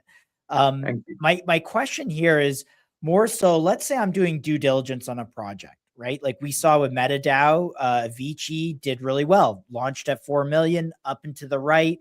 There wasn't that extraction. There wasn't like nonsense going on, and it performed well for people post-launch. If I have a project, can I punch them into Fairscale and say, hey, like how many trusted people were in this launch and what percentage of the tokens are owned by people that have a quality of score that I can maybe trust? Like, is this also, as much as it's pre-launch, is this a post-launch tool as well? I'm really glad you asked that question because Adam can probably vouch for me here. So as actually part of our due diligence process, we ran a bit of a case study on a few different token projects. Avicii was one, Meta from MetaDAO was one, the Star token, and we even scored the people who invested in the most recent Star launch with Surf Cash. And then we picked like this really random fucking shitcoin. I think it was Santa because it was around Christmas. And we essentially uploaded a CSV of all the holders of that token, created a distribution graph. And I mean, thankfully for me in the due diligence process to prove our concept, you could very clearly see the distribution of holder scores. Can you share that here? Do you have this by chance or like an image that shows that distribution? Because I think this is the math in action here, right? This is where it goes from, oh, this cool concept of like fair launching and we want good investors. Like I get all that. But to me, it's like, I want to know that on chain, it means something, right? In the performance or the potential performance, future performance of that token, right? Absolutely. So let me just fish it out because we did do it. Yeah, if it's a doc that you need, if you can throw it in Telegram, I can share like a Telegram window, or I can like help screen share here. Let's see, and in the meantime, I can send something over to Adam too. Just curious, how is Star planning on using this? Yeah, that's a really great question. So I don't know if you touched on this, Rishi, about the post launch airdrop. Not yet. This was a perfect segue. This is a perfect segue. Okay, amazing. So basically what we're going to do with the fair scale raise is we're going to display the fair score at the moment of investing. And then we're going to use those fair scores retroactively to give people a bonus on their allocation. So if you have a higher allocation, if you have a higher score, you get a higher allocation, which will be sent via an airdrop once the raise is complete. So this is like the first touch of an integration. Our second phase would be to use fair scale and the fair score to retroactively refund poor scoring wallets. So if you have like 1,000 low quality investors that have each invested $2, and you know that they're just going to give you headaches in the Telegram once you're actually up and running, then it might make sense to refund them at the moment of raising. And then third, and then this one, from our perspective, we are very interested in, which is dynamically adjusting how much allocation you get to the raise depending on your score. This would be like the third and I think final boss of integration into Star, alongside just like, I think, and this kind of ties in with the future of Star and where we're heading, which is not just being a fundraising platform and a launch pad, it's building like a social network between early stage startups and investors, be those angels, VCs, liquid funds, retail, on-chain investors, whatever you want to call them. And they're using the fair score dynamically to basically have a permanently displayed score next to someone's profile that people can always reference, whether they're just doing due diligence on who's involved in a raise or whether they want to dynamically select people with above a certain fair score for their fundraise. So that was a big word salad, but like the TLDR is that the possibilities for integration with a platform like ours, like a fundraising platform, it's like almost endless. And yeah, I really believe in what Rishi and the team are building. Nice. I think we got to talk about the launch. We got an upcoming launch here on the 19th. Really quick, Dom, can we look through some of this data really quick? Just add confluence to our previous question, because again, people want to kind of know, like, is this finance, or if there's mathematical kind of some proof points here. So I don't know if you want to walk us through this, because I think this is interesting. Yeah, sure. So you can see the screen, right? Yep. Yeah, perfect. So essentially what we did here was pull the wallets of all the holders of, in this example, the Star token and the holders of the shitcoin Santa. And what you can see here is the distribution of the scores within those communities. And I think if you look, and this is one testament to the Star team, like they've curated a good community for their token without us already. But you can see the distribution is much more to the right. There's a much higher distribution towards the kind of 50+ mark. And then you look at the Santa, the distribution there, there's quite a few wallets like in and around the 0 mark. And I'll tell you now, it's very difficult to get 0 on fair scale. Like we don't want to be scoring people 0. And overall, like the average score being 27 for Santa and 31.8 for Star. Now, bearing in mind, this example was before we made a few adjustments to the model before go live, but this is a real example of actually how that batch scoring works. Of course, so there's like 3 cohorts here. So you have cohort 1, I would say, is on the far left here. So it's like 0 to 20. Then you have the mid cohort, which overlaps pretty much both, which is 20 to, call it 50. And then you have 50 and up as the third cohort, which Star, is heavily in. Can you describe the behavior in each of these 3 cohorts just at a high level?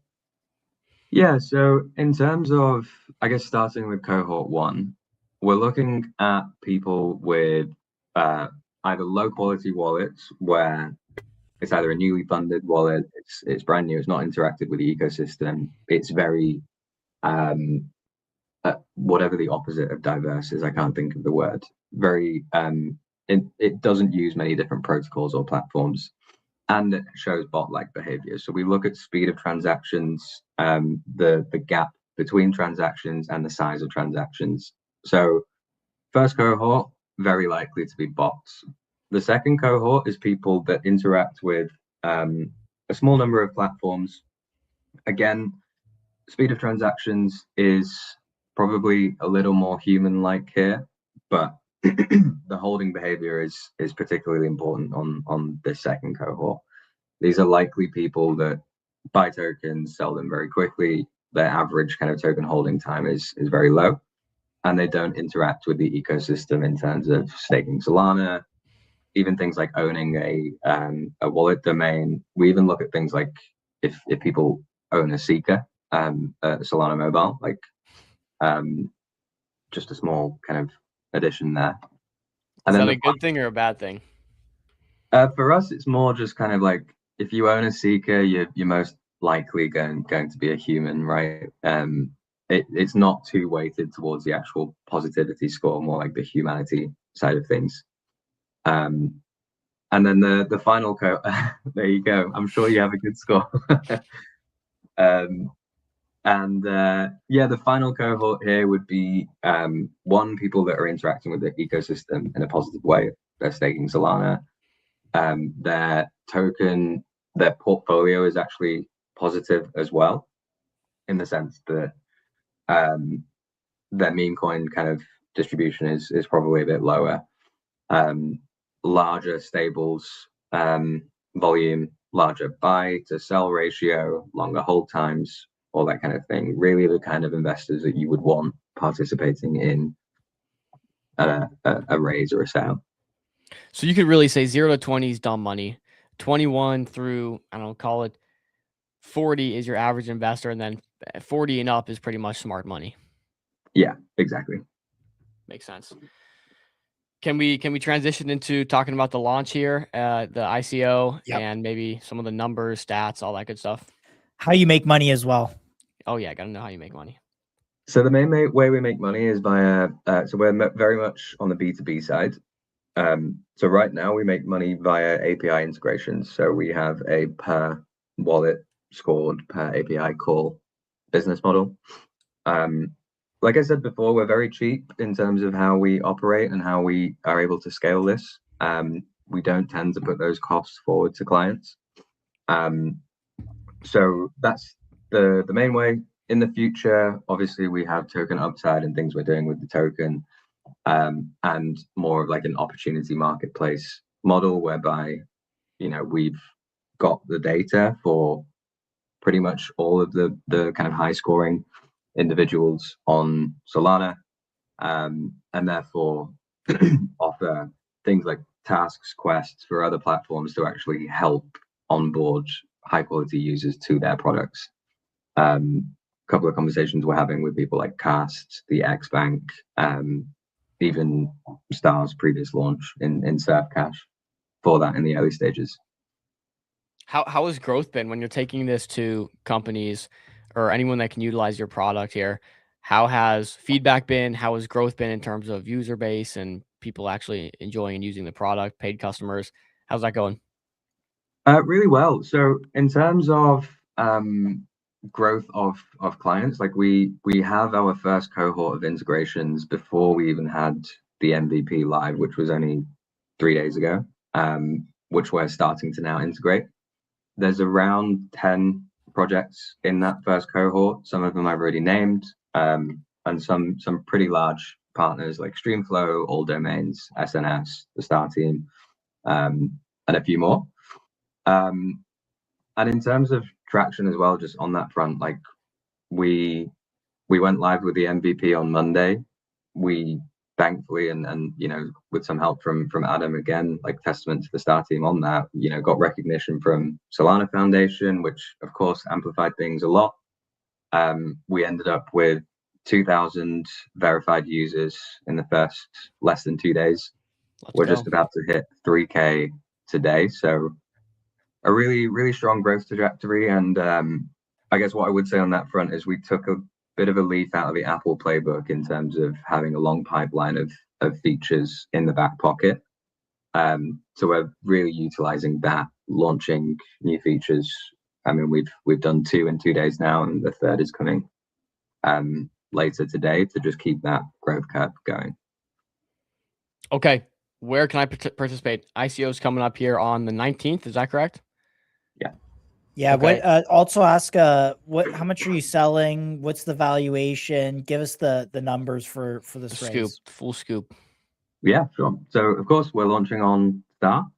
19, it will be an ownership token. We're raising a minimum of 750K for 60%. We've gone down that route because a fair token linked to a platform that is going down the infrastructure route, it should be in the hands of this is investors in terms of how we actually integrate, where we integrate. And we really do believe that reputation is upcoming. I'm sure you'll have seen other players coming about that are trying to tap into the market. We do feel that we've been working on this for 12 months now. We're quite far ahead in terms of where we are, and we have the right team to become essentially the market leaders in that. But because it's a new industry, we weren't going to go out there and try and raise at a 20-30 million valuation. We're going at a 1.25 million valuation for a reason, and we believe it's the right reason. So you said you're looking for 750K. Is that going to be the maximum? Is that the minimum? Is it the maximum and the minimum? It's the minimum, 750K minimum. And then over subscriptions, like Adam said, we'll be looking at post-launch, looking at fair scores. And also, like Adam said as well, we'll be retrospectively scoring people with airdropping additional kind of bonus tokens for those who have high scores and those who invest. And you said this is at a 1.4 million valuation. You would be buying it at 1.25. 1.25. Okay. Does this fluctuate based on how much is raised, or is it the 1.25? It depends on the discretionary cap at the end. So it depends on what is the final amount that Rishi and the team decide to keep. I think on that note, just like with Surf, we're in really close communication around how to set the discretionary cap so that A, it doesn't feel like an overinflated valuation, and B, that there's actually buying demand post raise. So yeah, that's something that we'll decide as the raise goes on, but we do tend to really keep those things in mind.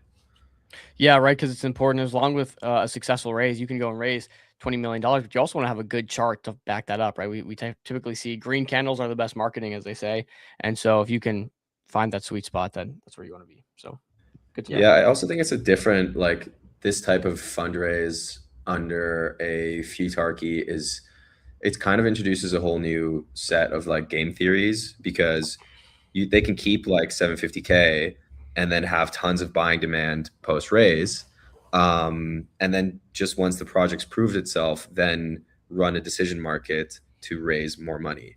And people will probably be more bought into them raising more money down the line at actually a higher valuation than keeping an egregious amount from the start. So I think this model of proving yourself first and then raising more rather than hoarding all of the supply and all of the capital up front, I think it makes for a much better ecosystem dynamic between projects and investors. Okay, let's say you hit the goal, you hit the 750 minimum. For hypothetical reasons, we'll just say $1 million flat to keep it simple. What's your current burn rate, and what would you use that money for? And then to follow that question, what do the unlocks look like? We've seen the MetaDAO model recently where it's you get unlocks for the team at 2x, 4x, 8x, up to 32, 34x. What does that look like for you guys? Yeah, so good questions. In terms of the first one, the burn rate, I can answer that with, we are giving ourselves an allowance of 75K per month, and the very large majority of that is going towards data pipeline expansion. Like I said, we want to become the all-encompassing scoring model. We want to be the reputation infrastructure. And to do that, data costs a lot of money, and we haven't got those data pipelines yet because they require funding. Secondly, on the GTM kind of BD side of things, like I said, a large part of our business model is in on the B2B side via API integrations. Everything right now has basically just been me as a founder reaching out to teams to see, you know, are they interested and selling them on what we're doing. BD becomes a very important part of Fairscale's future, and with a goal of you know, we're forecasting 3 million annual recurring revenue by the end of 2026. That does require around 50 paying clients. So for us to achieve that, you know, we have to spend a little bit of money on. Is Adam a paying client? Is that what a paying client looks like, or? We have a deal. Yeah, we're working something out here. So the goal here is 50 enterprise contracts, or whatever you want to call them, generates you about 3 million ARR annually, and that's what you're projecting. Where do those projections come from? Is it based on current growth? What makes you kind of land on that number? So current growth, yes, because we've onboarded, I mean, 10 integrations before we even had a product, before we really had anything to show. It's also based on the number of interactions that a user would have with that protocol. We have been kind of conservative with the model in the sense that, you know, people like Streamflow, it's the go-to kind of platform for vesting and distribution on Solana, right? Yep. So we've onboarded them. We haven't really included their growth in our models. We've been super conservative, just not to, like, we don't want to sound dumb saying we're going to achieve, you know, 20, 30 million in year one.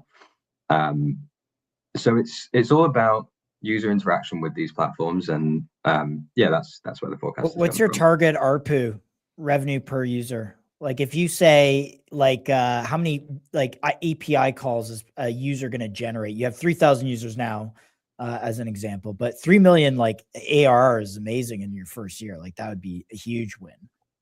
Yeah, and we really do believe we can do it. And I think in terms of revenue per user, it's the beauty of this is that someone doesn't need to be a user of Fairscale for us to generate revenue from them. So although they would come to the Fairscale platform to check their score, understand their insights and what goes into it and how to improve it, actually, because we plug in at an API level, all users of Streamflow, when they're creating a distribution contract, every time they create a contract on Streamflow, they call our API. It scores all the wallets they put in there, and that allows us to really go aggressive with growth. We don't actually need to bring people to the Fairscale platform. We bring people to Fairscale via our integrations, if that makes sense. Cool. I think we pretty much covered everything that one needs to know. Is there anything you guys think we're missing here, or you want to cover or talk about before we? I want to talk to Adam a little bit about star updates, but we have like a couple minutes at max here before the next person joins, but we'd love to get some star updates as well. Yeah. the juicy scoops. I mean, I think on the Fairscale note, one thing I would like to say before I talk a little bit about star is this, like, and it kind of ties in with star as well. It's this like idea of, like, you know, like narrative-based investing. And I think, like, the hot narratives by default, everyone's talking about, like, neobanks, privacy, like robotics. And when we first spoke to Fair and to Rishi and his team, it was clear that this was like a team that really, really gives a shit about what they're solving, and is not solving it because it fit in some narrative. Like, they were doing this long before there was Fluent and before Meteora debuted, like, their holder score, and other launchpads came about trying to do the same thing. Like, they've been working on this for a while. So that was like a really big signal for us. That's like, okay, maybe as a platform, we shouldn't be so focused on like chasing existing narratives. We should be helping to create new ones. So that's one thing I would really like to say about Fair, that they are kind of a first mover. And with this launch will be the only way you can get exposure to reputation infra on Solana. Fluent's launching on Ethereum. All hats off to that team. I think they're doing a great job, but I really think there's a world in which Fair can own the market on Sol. And I'm hell-bent on helping to make that happen. So that's it on Fair. I think on Star's front. Could I butt in real quick on that last note for Fair? And how long have you guys been working on this one? 12 months. About a year. Okay. Noted. Just wanted to get cover that. So 30 seconds. Adam, on fair, 30 yeah, fair, seconds. on star. You guys migrated to a Futarki decision market. Just give us the TLDR and all the updates, man. The scoop. Okay, so Star is an ownership token. Buying Star gives you rights over our IP and also our treasury. You can go look how much money we have in the bank right now and all the tokens we hold there. Second, our pipeline of launches is filling up really fast. Surf Success was amazing for us. We have a prediction markets project planned for early Feb. Mid-Feb, we'll be launching quite possibly the most exciting crypto game I've ever come across. More news on that soon. We're also debuting a new fundraising primitive that will allow teams to raise pre-TGE, so that essentially it opens up the ability for teams to raise without issuing liquid tokens.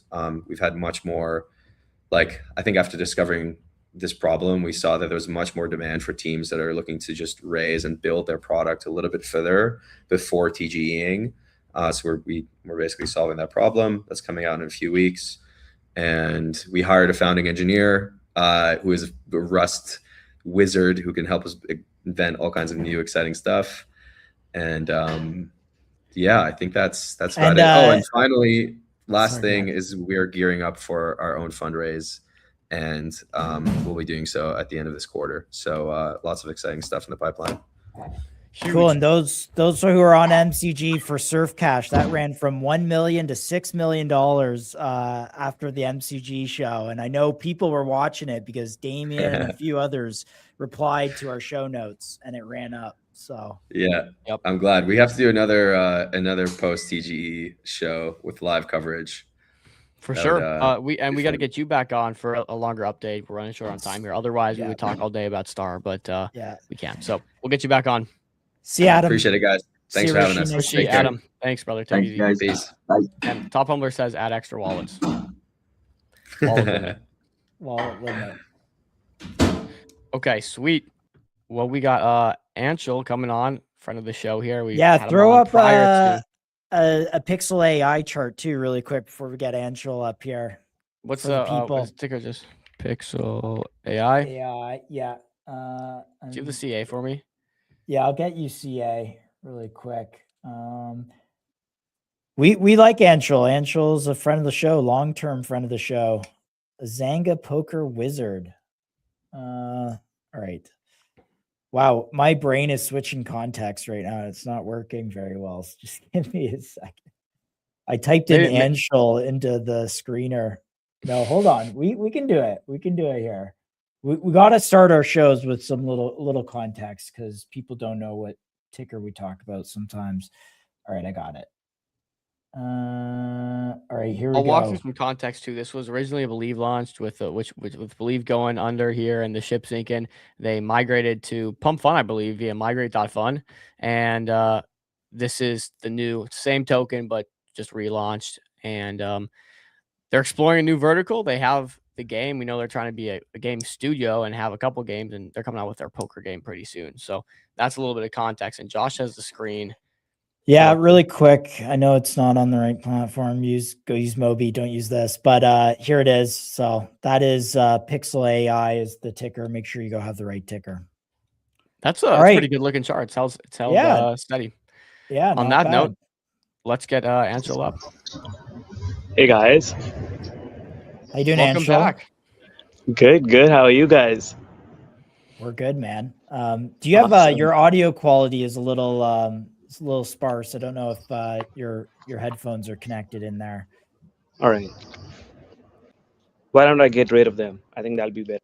Sure. Perfect. All right. Looks like lovely weather outside. I don't know wherever you're at right now. I want to be there.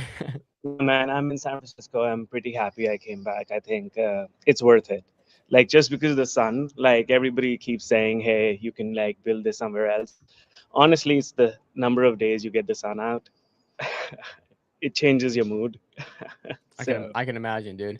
Yeah. What's the weather like? It's a little chilly down here in Florida for us right now. Usually sunny, but yeah, I think it'll get to like 50 degrees at some point for a little bit today, but like 40s, good 40s. Yo, okay. I got 2 feet of snow in Toronto today, so just so you know. Yeah. Nonetheless, no, it's good. Well, back where you want to be in San Francisco when it comes to building out tech.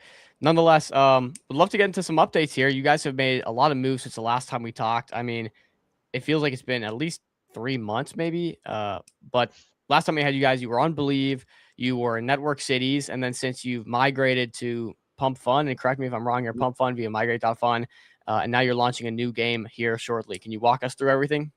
Yeah, absolutely. So we migrated from Believe using Migrate Fun. It's been super smooth. That team is like super great at communication, like probably the best team in crypto, which is like very rare.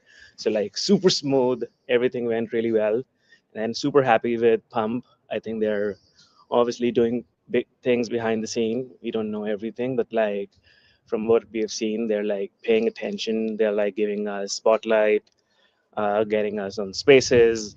Um, there's few things planned that I think they have not opened up about, but it looks like they're serious about supporting each kind of vertical. But obviously, they're super busy. They're a huge platform, but having proper ICM projects, proper builders that are going to have a token that's going to have a utility is super rare in the market.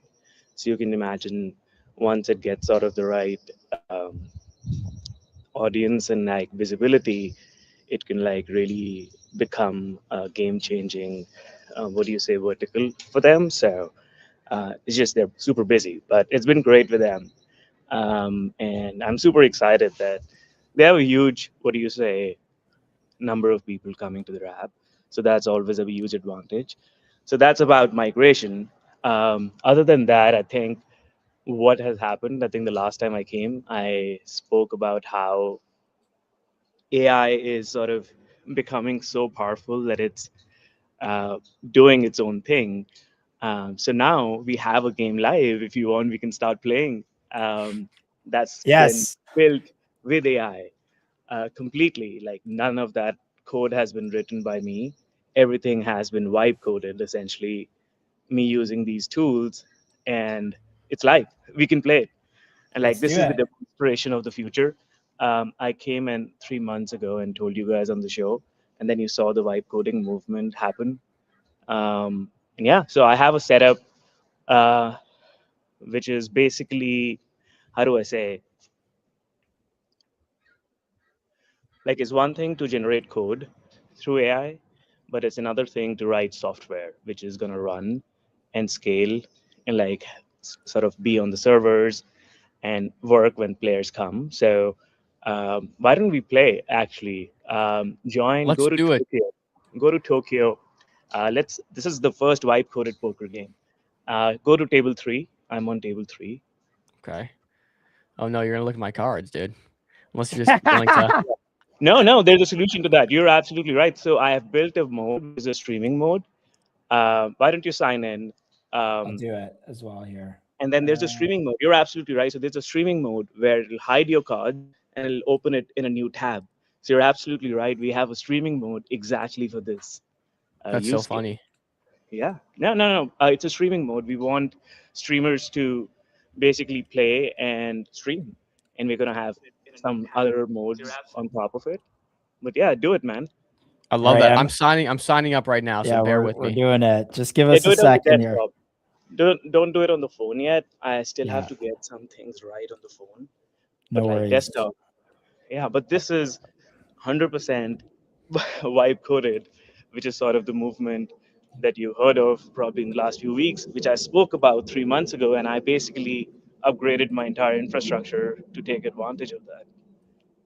Yeah, Yeah, maybe and in the meantime, talk a little bit about that while we yeah, Yeah. how do you set up our get account past here. also the perception that vibe coded apps are like low quality or something like that? I mean, of course, it's low quality if you don't pay attention and you don't know what you're doing. But Okay. with my sort of background, I'm well suited to actually extract the most out of it because I have been an engineer. I've built these things. I know what to look for, what not to look for, how to ask it to do the right thing. It's sort of me going and building it myself, but like instead of writing it, breaking it down and just telling the thing to do it, and then testing it if whether it did it or not. So it's the same. Um, what are you saying? Loop. that I go through, but it's repetitive and it takes a month. So it's not that if you spend a day, it'll be bad quality, just like Yeah. if you spend the day making music. But if you pay attention and like build it for a month, the quality is going to be different.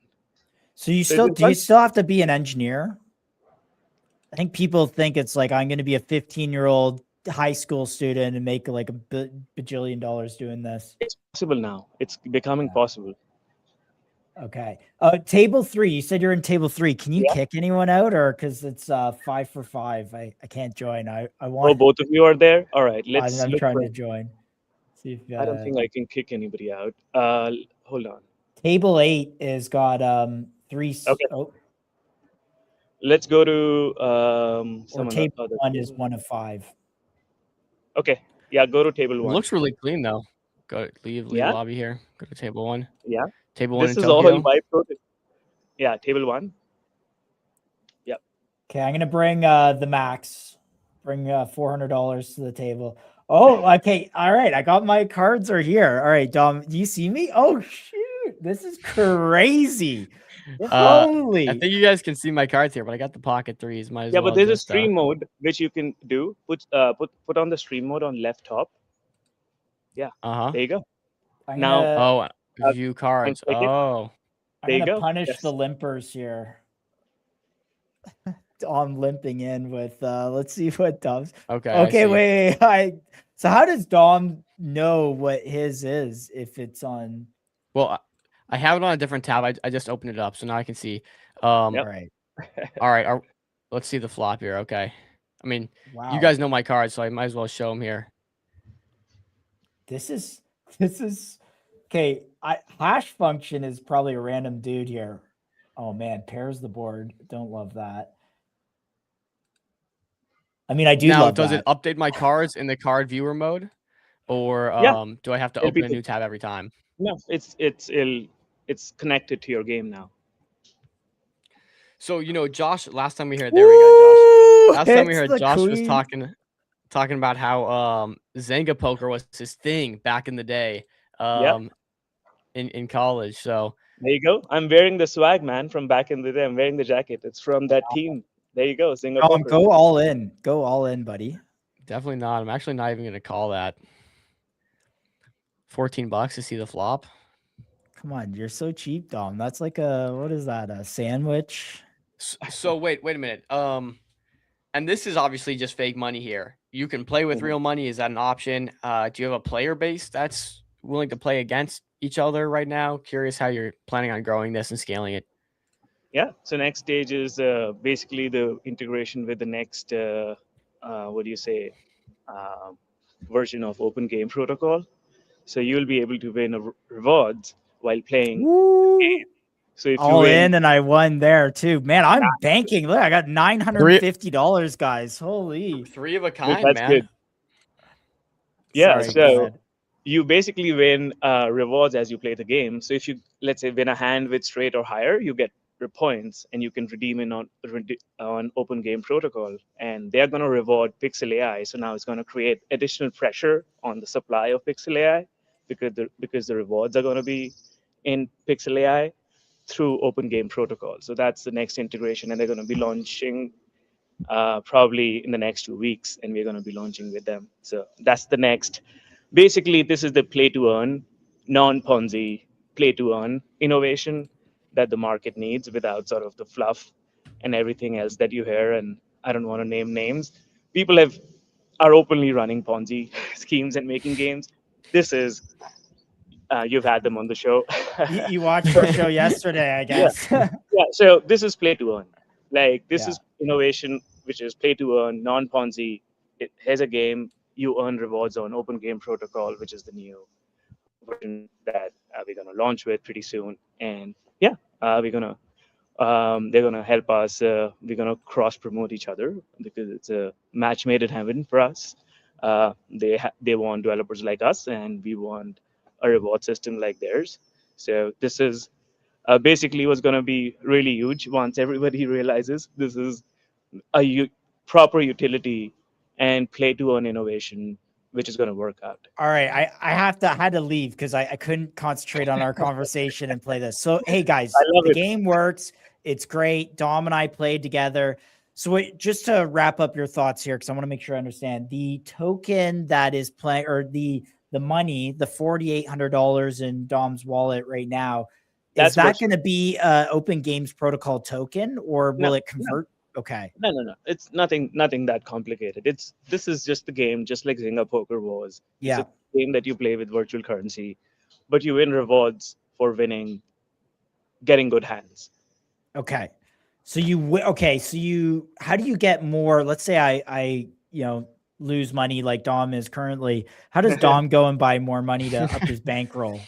Yeah, so right now you can pay through Stripe, but it's going to have X402 payments. So he doesn't need to change anything. He can pay through stable coins right at the table, top up without losing his seat. So that's coming pretty soon. So that's the next sort of stable coin integration that's going to be dropping. So that's how you buy this virtual currency and keep playing. And by keep playing, you will get good hands. And when you get good hands and you win, you get rewards, which is redeemable in Pixel AI, which is our token, but powered through Open Game Protocol. Got it. And so when Dom is adding the virtual currency, I think I forget the gentleman's name who we had on from Open Games Protocol. Oh, remind me his name. Justin. Yeah. When Justin was on, he mentioned that people would then trade the Zynga poker chips online, and that they had some sort of fungible value, which was kind of crazy to think. Do you think that there's a certain scenario here? Like, let's say Dom earns 10,000 of these in-game credits or something. Are they worth anything, or are they just strictly those are virtual? Basically, those are purely virtual. You want to basically be able but you can buy them. Yeah, you can buy as many as you want. That is virtual, like exactly how gaming works today in freemium. So this is bridging the gap between that anybody can play. This is not just for crypto audience. Anybody can play, anybody will play. But then if somebody wants to earn while playing poker, they can connect their wallet, and now they're eligible for rewards. So if you win, it's sort of signing up for the rewards program, but you can still shop. And if you sign up for the rewards program, you basically can redeem rewards. If you get, let's say, got a straight, you just got a straight and won. You could have won, depending on the reward pool, how big it gets. You could have won let's say $5 right there. You know what I mean? So the goal is to get the entire fees from Pump, because now my costs are zero, because now I have these AIs building the game. Right. So my cost is basically my time.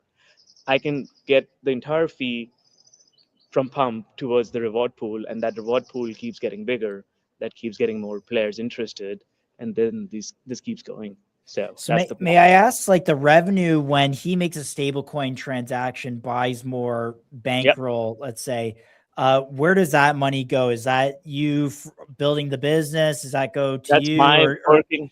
I mean, it's basically going to me. It's my sort of living cost, and then if whatever's extra goes back into the reward pool, because I think this is just a really great way of making a flywheel. Yes, of course. Where you just keep, if the reward pool basically reaches, which it did when we launched with Open Game Protocol, 150K, the size of the reward pool, that's a pretty big reward pool to attract players.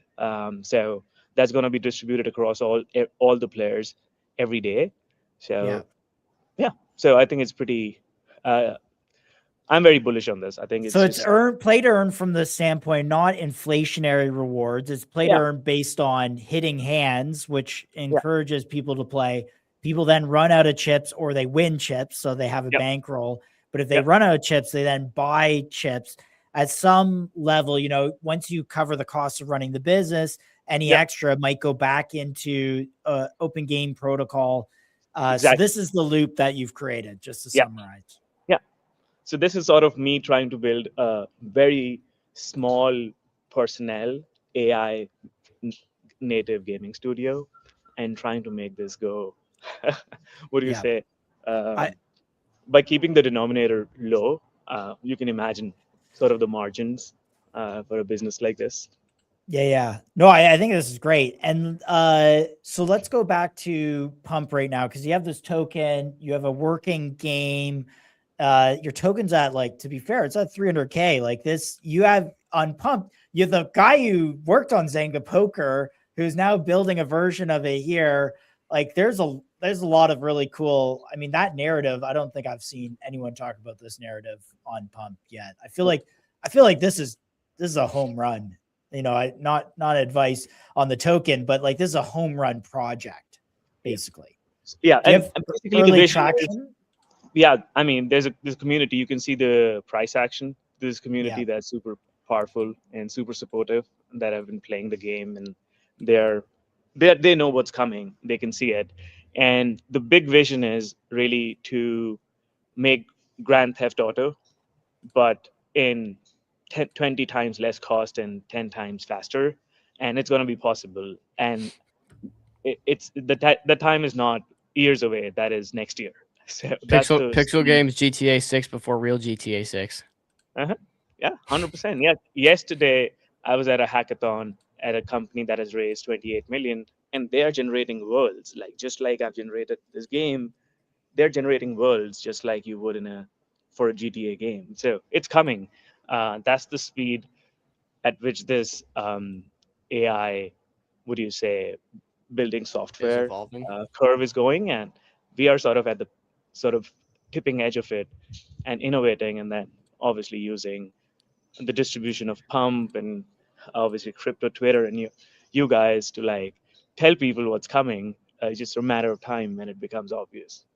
What kind of software are you using? Are you using like Claude Code? That's really popular right now. Just curious what you. So I'm using a lot of Cursor, so you can get the same model that's available in Claude Code, though Claude Code works differently, but you can get the model behind it in Cursor. So that's what I'm using. And then I have what do you say? I have set it up on Replit, which is sort of where it's deployed on the cloud. Got it. Yeah. So what's next? I also tab over here. It says coming soon. You got a few other games you're working on. Yeah. Can you talk to us about those? Yeah. So Words with Degens is going to be the next one. That's a play on Words with Friends. It's going to have a link of crypto and Urban Dictionary. That's going to be coming. I'm not working on that yet because what's coming before that is this LLM arena, which is part of the game, which I didn't get to talk about, which is this idea that all these LLMs that keep coming out, just like you had this question of which LLM are you using, I'm going to have these LLMs play poker against each other. I've already started doing it on the dev. So you'll have Grok playing against Gemini versus Claude, and we are going to be posting those results on X. So maybe if we get a retweet from Elon, I think it's gonna take off. So just gotta make sure Grok is winning. Well, it's gonna be a fair game. I think their new one that they released yesterday is pretty good, but we're gonna test it out. We haven't I haven't plugged it in, but let's see. It's gonna be a fair, a place where people come to see what happens when these LLMs play poker, and how good is their reasoning when it comes to a poker tournament. I would watch that. I would definitely just be curious to see in general, and like having a benchmark for poker with these agents. I don't know what it tells us, but it is pretty cool to see. Maybe which reasoning model is the smartest, because poker is over a long enough period of time, I guess, less of a gamble and more of strategy. So yeah, so they are able to, I mean, what the point is to feed them the context, which is how all the other hands have been played by other LLMs. So let's see if they're able to learn and they're able to sort of outsmart them. The goal is to add a prediction market to it, so that people can sort of predict, like in a day, who's going to be on top of the leaderboard every day in terms of wins. But let's see how that goes. That's still early. So before sort of we build new games, I think the point is to take the poker game and see how we can take that to different modes, which haven't been tried before, with these things that were not possible before, like LLM arena and streamer mode and stuff like that. Got it. Well, that's exciting stuff. I mean, Josh is like a big, long-standing fan, which is kind of full circle moment here. Literally playing the game that got him through university, as he said. Yeah. So it's pretty wild to see. Yeah, And I think now we have the opportunity. I think we are in the phase 2 of the migration. They're gonna have a large treasury. I think I'm gonna have uh, talk to a few folks and see how we can like have a mechanics. Uh, I'm pretty impressed by White Whale, what they've been able to do, what we can do, and how we can have partnerships with the right folks in the crypto, because that's not my, what do you say, where I come from. So how can we build the right partnerships both through our huge token supply that we'll have in our control, and then Pump also allows for interesting partnerships. So that's what I'm looking for next, on who's sort of the streamer gamer that just does this every day. They have a following of 50,000 users that sort of love to see how they play poker, maybe, or maybe some other game. But if it's poker, it's even better, and that'll be the perfect partnership. And that's the point of blockchain. Like these kind of partnerships, now you cannot do this. This is where I want to emphasize how Web3 is different. And this is where we should be sort of leveraging it more versus trying to replicate everything on Web3 when it doesn't make sense. There's no point putting the entire game on Web3. No player has ever told that I want to own the data. No, nobody wants to own their data. That's a false narrative. People want to play, like earn while playing. I think that's a good innovation. I think that's a good ask that makes sense. And in the same vein, partnerships. How can we enable partnerships through this, like this new ICM movement, where otherwise it would have been very hard to reach somebody. But now, because there's crypto Twitter and generally crypto, and that audience is so active, and they're all looking for ways to sort of build the right partnerships. How can we build that decentralized business development team is what my focus is next. So Well, you know us, so this is the first step. But yeah, so no, I want you to explain something, because I think this was really important. When I spoke to Justin, he mentioned because people will say like, oh, well, why didn't you make Poker Stars, right? Like, is there a real business in people that are not gambling with their own money or with real money? And I obviously, with something like Poker Stars, there's a lot of regulation, and yeah, you can get yourself into a lot of trouble really yeah. quick doing that kind of stuff. So maybe give like high level, like, can this scale and work and be successful even if you're not gambling with your own money? I mean, it's And just that's I the think question. the OG protocol part solves a lot of this, but yeah, Yeah, just go ahead with yeah, it. that's what we are solving it. I think we don't want it to enter that market, clearly, because there is a regulation, rightly so, and that requires a different license. If we ever enter that market, we'll do it with a proper license. But this is sort of a way where it's the same as if you were playing, let's say, a more casual game like, let's say, Candy Crush or something, and you got a really good, what do you say, spell, and you get rewards. So getting a hand is very similar. So we want to basically allow people to earn while playing. Let's just say that. I think that's a real good, what do you say, demand from the market, that if we fulfill it properly in a sustainable way, I think there's a market there. So Cool. Yeah, I think so. Sorry, I'm writing up your stream notes because I there you think go. this tweet will This get is what I showed traction. last October, and then you saw what happened in right at the end of the year. This is what I showed. So basically, I've been deep inside, like trying to experiment with these tools and how to get the best out of them and how to make them talk to each other, that now I am an expert like that can like extract the most value in a way that no one else can. And the next phase is I'm using agents to tell me how people are playing. So now I'm a one person team. I've built it now, but I need to know how to run the game. To run the game, I need to know how the game is being played. So now I have agents that talk to the data of the game and tell me, did somebody play for, like, what's the distribution of people for how long they played? Did they play for 5 minutes, half an hour, 2 hours? And it gives me that report automatically. So that's what I'm trying to build, like a single person game studio. Obviously, I think I'll need more people. The goal is like up to 10 people can like do what big studios can do within 1 or 2 years.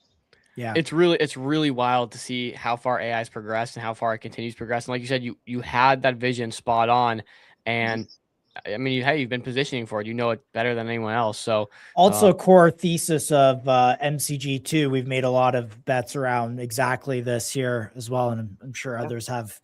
Can we just pivot, talk about OG protocol, your work with Justin, like that this is part of a bigger, more massive, not more massive, but also a bigger ecosystem.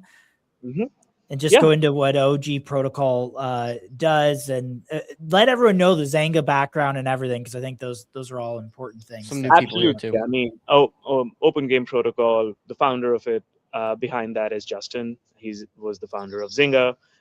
He's trying to solve for a really big problem in the industry, which is small developers like myself, or even bigger developers, are not able to spend enough time or don't have the expertise to launch their own token as a reward system. And that's the problem that they solve. So they solve for the reward system that you can integrate into your game.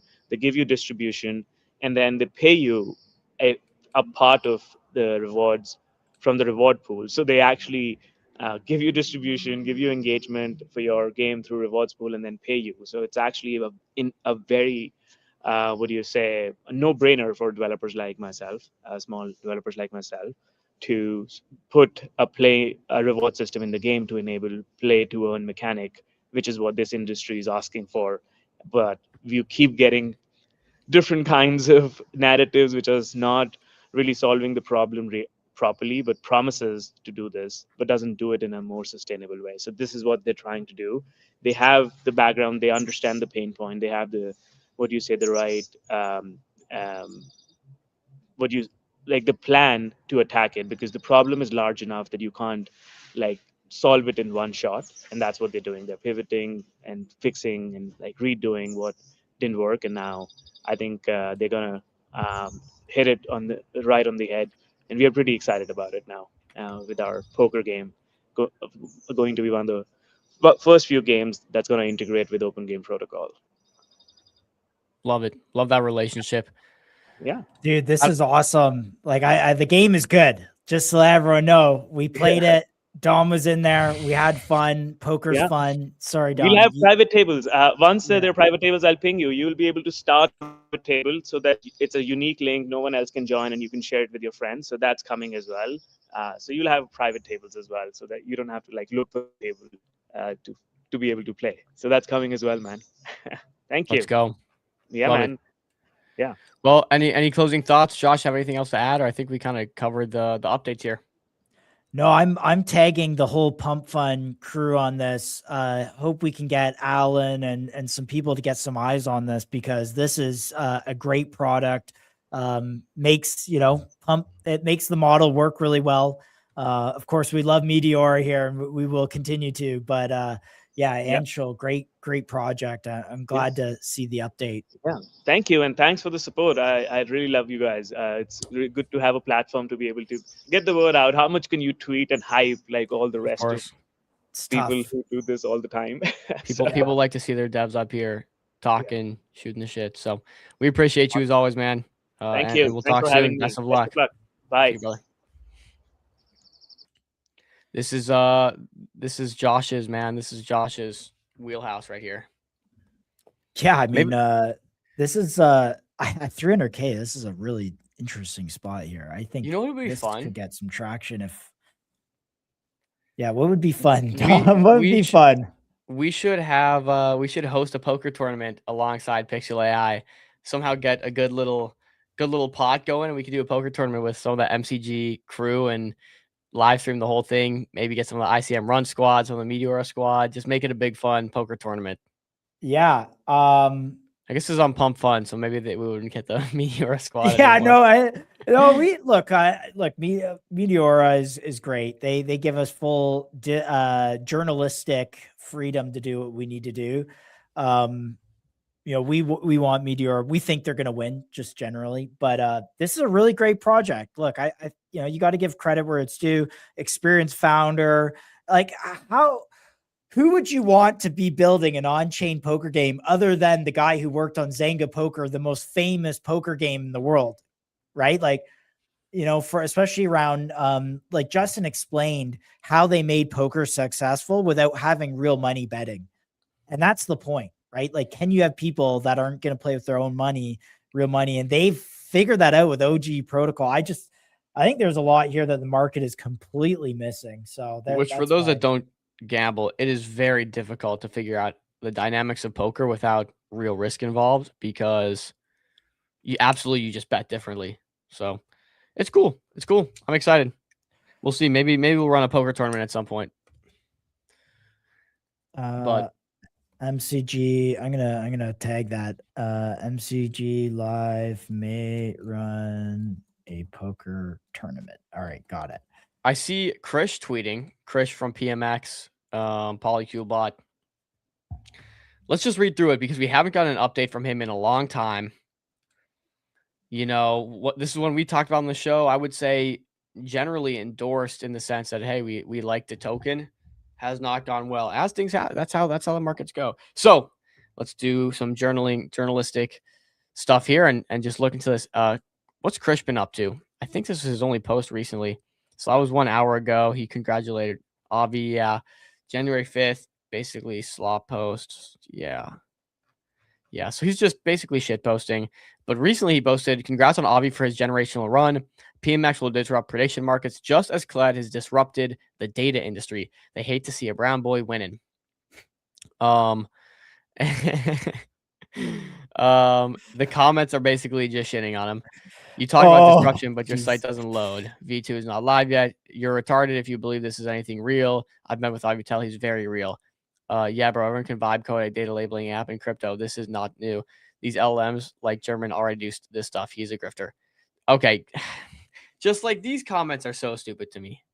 Yeah, you know, bad comments. Also, Krish, we've had people that have come on and said really good things about Krish. Yeah. Who have met him in real life and have engaged with him.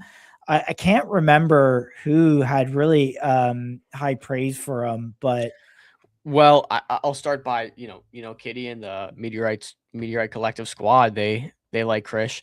I think the Meteor squad had high praise for him, right? They liked his product and they supported it. So there's plenty of people.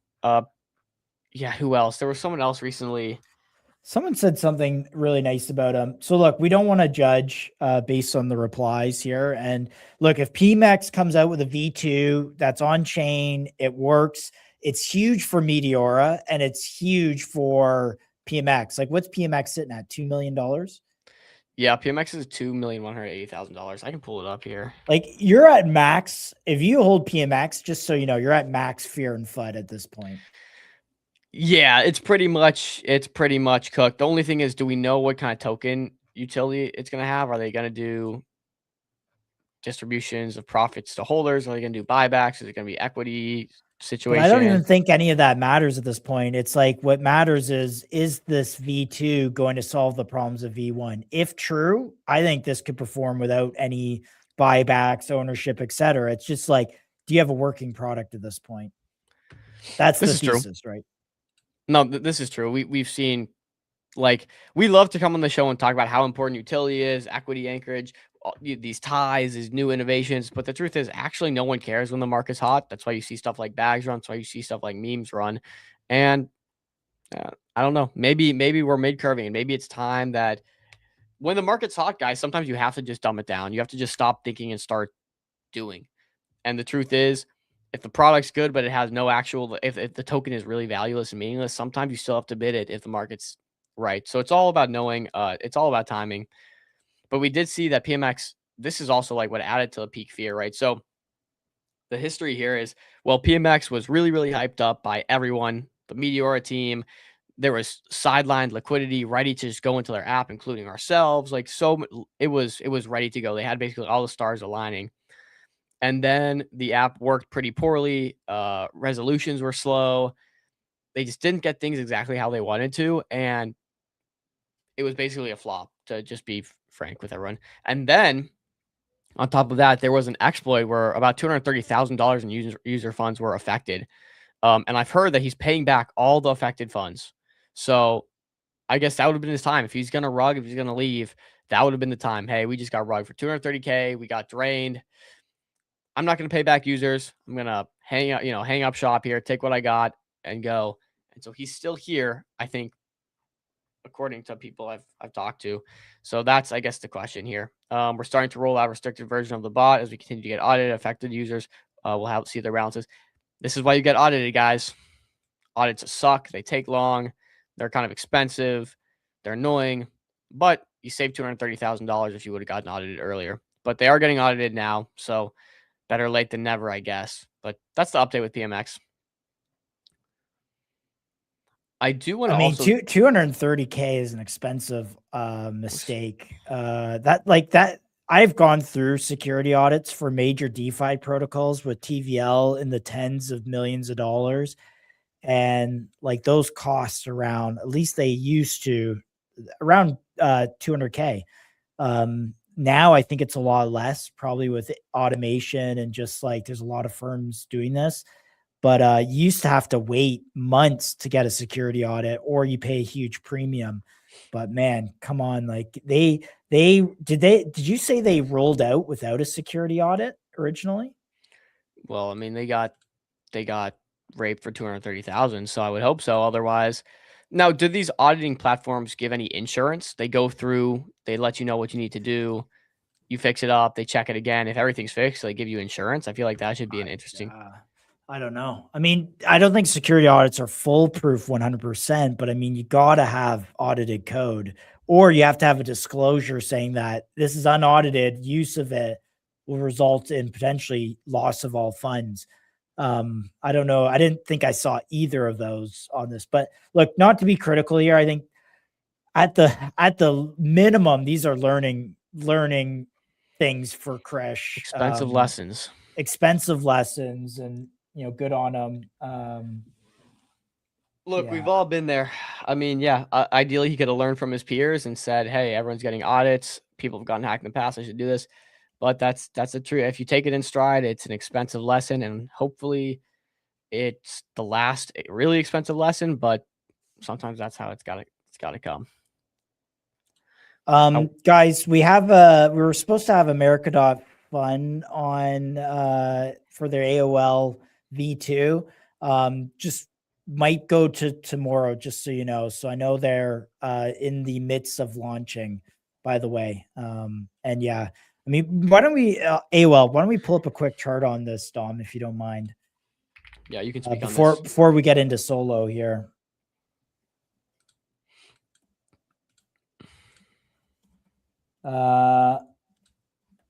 So yeah, okay. So here's AOL. So the TLDR on AOL, and go watch our episode with Oogle. They were the Bonk partnership team that built, I guess, a competing launchpad, all American focused, 250th anniversary of America. As you can see, I got my American flag for the stream, which potentially will be tomorrow. All good. But here's the token number of mechanics that they're implementing here. One of them is a V curve style reward system, I believe, where AOL stakers will earn a good chunk of the revenues. I think it was a sizable, like 80% of revenues, protocol revenues. Now this launchpad, the unique mechanism that they have is there's a $200 deployment fee. And the idea here is that if you have a kind of a little bit of a high barrier to entry here, you kind of, eliminate a good chunk of the market that are basically just auto scamming. And you can go to Pump Fund and it's like you're tons of robot deployers, like 99%, probably 99.9% of Pump Fund is auto robot deployed. And it's just, because there's no cost to it. So if you create a little bit of friction, the idea is you attract quality deployers. Obviously, the calculus here is that if you deploy a good token, a good project, and you generate more than $200 in fees, that's your incentive to go do it. So I like the model. I think it generates immediate revenue, and B, I think it might solve for a lot of the problems we've seen with Pump Fund and others. So I really like this project. I think something to keep an eye on here at a 7 million FDV. The team, like Ogle said, he bought $1 to $2 million of his own token here. And the team was at Meteora. They're involved, or Met Dobby. They're involved with Meteora here as well. So I think there's a lot of things that are going for this, and it could get some attention. So there you go. Pay attention. Tomorrow we'll have the full stream. You guys can make the decision for yourself. Also, Yep. I guess, I mean, look, guys, cancel culture is dead. Cancel culture is dead. Tuna just posted. So here's a little update on the new jail.fun game. So, you know, you can go get your Diddy today here. They got this new strategy going on here. They've acquired 90 Diddies for $145,000 and $1,600 per Diddy. And they're achieving some good yield, I guess. So, yeah, he's definitely gearing towards virality. That's for sure. That's for sure. That's one thing Tuna only does. Tuna could pull this off. Everyone else would be in trouble big time. Yeah, dude. But honestly, I'm convinced it doesn't even matter anymore, dude. Like, I think we're kind of past that, past the cancel culture, thankfully. But just had to. Shout out Tuna. How many views does he have on this? How many impressions? 18.2K since 12/25. So it's kind of cooking. There you go. Kind of cooking. Classic Tuna. Go watch that segment, you know, because jail.fun might be, as you said, look, he calls it what it is. It's a Ponzi. You know, we don't endorse Ponzi schemes here at MCG, but this is a game. So treat it as such. You could argue Axie Infinity and some of the other play to earn games were essentially also Ponzi schemes, but I told you guys, watch out for the grifts the other day. Yep. Said, watch out for them. You got markets hot. You have the tourists coming in and extracting. I shared this. Hopefully, if you guys are following me, I made some comments on it. I shared it a couple times. This was Sherry Yang. Confirmed that Peak Money creators get the fees for Peak. Posted the CA here for her Believe token that she launched. Would you guys believe she ran the same playbook on bags? Would you guys believe it?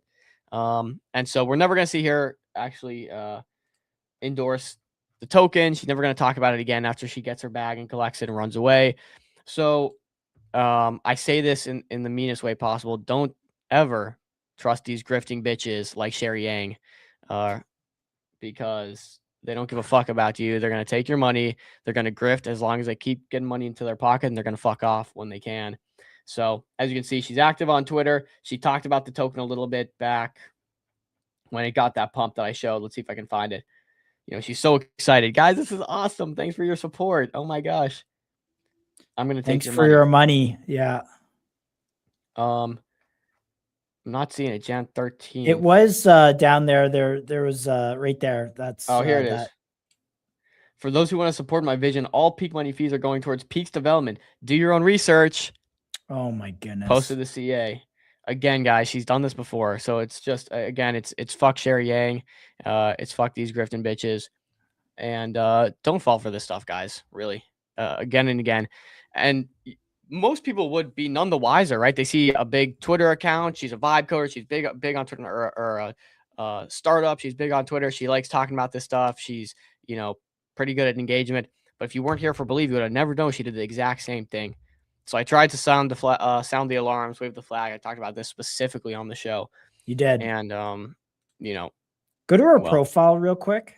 So she's like, she's built like a real business though. Actually, dude, why I know about this is because when it launched on Believe, I was excited. I was like, I really hope she actually endorses this. I really hope she gets this token integrated, because Peak Money, it's a money app. I guess it tracks your spending. Maybe it helps with investing. I forget exactly what it is, but yeah, it's a money app. It's got good users. It's got a clean UI. Like, I'll give her credit where credit's due. It's a pretty cool, sleek app. Outside of that, though, she's still a piece of shit. But yeah. So this is her profile. You can see it's got 705K views. Vibe code my first version of Peak Money in 3 hours. I got us into an accelerator that invested 275K. Here's the exact stack.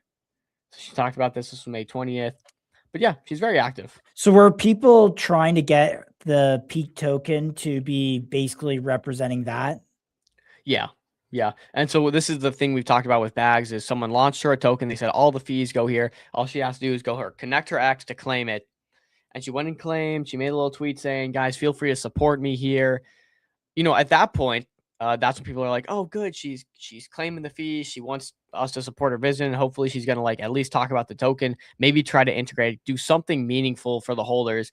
But no, it's in her eyes, I guess, just free money that comes with no strings attached. So guys, if you ever get handed free money with no strings attached, you should probably think twice about it. Yeah, right? look, there is some responsibility she has to bear on these kind of things. I don't know if we want to use strong language against that on stream, but look, you have to be responsible. She needs to be held accountable for that. And come on, Bags people, we got to be a little smarter than this. I wish, and like this is the thing, you have grifters like this repeat grifters like Sherry who she knew exactly what she was doing. Totally. I'm gonna tweet about this, it's gonna generate fees just like it did for Believe, and I'm never gonna talk about it again. People are gonna be mad because it's morally wrong. She knew all this. I wish there was something where for Bags, if you wanted to go claim the fees you've earned, right? She made 35,000 at least on Believe, just based on that screenshot I pulled up. I wish Bags would do this to where, hey, if I want to go claim the fees, I have to connect my ex, but maybe there's some sort of contractual agreement or there's some sort of process where it at least means that I have to talk about the token for a little bit or integrate the token or do something with it other than just straight up rug it. Like, right? Why couldn't, like, Bags is I guess the guy is US based. Like, why couldn't there be some sort of KYC and then contract process? Like, it's okay, you raise the money and then you enter into an actual contractual agreement between Bags and the person claiming the fees. And then you could claim that, the Bags token is some sort of like, I don't know, has some sort of backing, some sort of legal ramification. This just, look, and then you could give it some sort of special thing on Bags. You'd say, oh, this is a bonded or verified token on Bags. You don't have to do that for everyone, right? You could have it a tier where it's not, but then people know at least what it is. Instead, people just don't know what any of the tokens are on Bags in terms of these ramifications. So I don't know. I hope someone from Bags is listening, because we want to avoid these scenarios. We want to make sure there's an incentive for Sherry to do the right things here, and a disincentive to do the wrong things. And then we want token holders to know what they own. Yes, I own something that has a contractual agreement with the claimer, or no, I don't, and I'm taking my own risks. Right. No one that bought into the token, generated fees, gives a fuck about donating to Sherry Yang. No one cares. They don't want to donate to her company. This is not a pro bono sort of thing where we just do everything for free. And like, look, they obviously want something out of it. They want the coin to go up. They don't care if that means you talk about it. They don't care if that means you integrate. Just make the coin go up. So yeah, I don't know. I'll tell you why Bags isn't going to do a contractual agreement or some sort of obligation for claimers to actually go and like make something out of the token. It's because no one would trade, because they would know no one would claim these tokens, because these people don't actually want responsibility and ties on them. And so it would actually just, I think, dry up a lot of the volume. So I can see both. Like if I was Bags, I probably wouldn't want to do anything about it either. But maybe there was a special, like you said, a special place where there is claim and this person gets verified after they sign some sort of contract, at least giving some credence to some of these tokens, because a lot of them is just a toss up and it is a lot of gambling. Yeah, anything would be better than nothing. I think we got to stop this behavior, guys. This is like extractive behavior. She's not the only one. This has been going on for years. I think I saw somewhere like $17 billion in 2025 people lost to scams. Like, if we want to be a serious industry, as Tom from SOAR mentioned, like, we got to create tokens that are actually meaningful and tradable, right? And then, anyways, you get into the SEC saying, oh, we're not going to allow tokenized stocks. Like, come on, let people trade stocks on chain. This isn't going to disrupt the friggin' equities market overnight. It's going to be a 10-year, 5-year transition. Anyways, yeah. I digress, but yeah. So spot on, man. Let's slap some cuffs on Sherry Yang. Let's get Berwick Law on this, and let's get some tradable equities on Berwick Law. I think they're also going after Pump Fun. Well, no, and what's his face? Believe. Oh, are they? They're doing the whole thing, man. They're like, honestly, to me, more of like a theatrical. They're more theatrical than they are serious. But Fair. I don't Alright. have much today. I will close off with Solo and maybe Yes, let please. you just Yeah, kind of yeah. like steer through the rest of this because I'm pretty much good after this. I thought this was a really nice thought out piece by NFT Boy. Solo is one I've been watching. It's back at ICO price, maybe even slightly below, and it's gotten me very interested. And I think he makes some great points here. Like this is one I'm watching more closely than many. He says, I still think Solo is super undervalued. Audits are expected to be complete next week, so they're going through the auditing process. We just talked about why that's important. So hopefully saves them hundreds of thousands of millions of dollars down the road. Yas integration soon. They're still trading around NAV, so pretty low risk. And this is the biggest thing. Now that the market's shifting, you can go a little more risk on, but especially when the market's bad, you want to limit the downside exposure here. So this is trading around NAV. What this means is how much money they have in their treasury versus what does the token price actually look like. And so this is pretty close to where, hey, ultimately the value is literally matching on a close level. And I don't know exactly what they still have in their treasury versus what the current market cap is. I think current market cap's around 10 million, market cap 20 circulating or 20 FTV, That's 10 million correct. circulating. Yep. And I'm not sure what they have in the treasury, but I think they've raised. Do you remember how much they raised? 8 Not off million. the top of my head, 8 is what they took. So what is that? Like a 20% downside risk if you just line up with the treasury. Again, we've seen what happens with MetaDAO. If the people aren't liking how something's going, they can vote to liquidate and the treasury gets dispersed to the holders pro rata. Or it gets used to buy back the chart up to a certain point. Right? So again, what's your downside risk? Maybe 20%. You're gonna have to check for yourself. Don't take me at face value for that, but understand that point because it's very important. They partner with Avicii for Yas, which was a big, I think, first partnership. So it's just proof of that concept. It's a Solana native stablecoin. Seems like it's a prime candidate for ecosystem support. I agree. We do need a Solana native stablecoin that the Solana Foundation can support. An actual different product. It is a unique product, an ownership coin. And I will also add to this: the team's pretty stacked. Like the team's good. They got people from PayPal USD, and they're making some pretty big strides. I think. Nice setup, but market would rather bid meme coins attached to GitHubs again right now. I guess.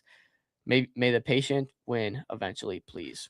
So I have some stuff here on Solo. I tried pulling up on Movie Screener, but it wasn't showing very clear. I can tell that they're doing some sort of 80-cent bid here.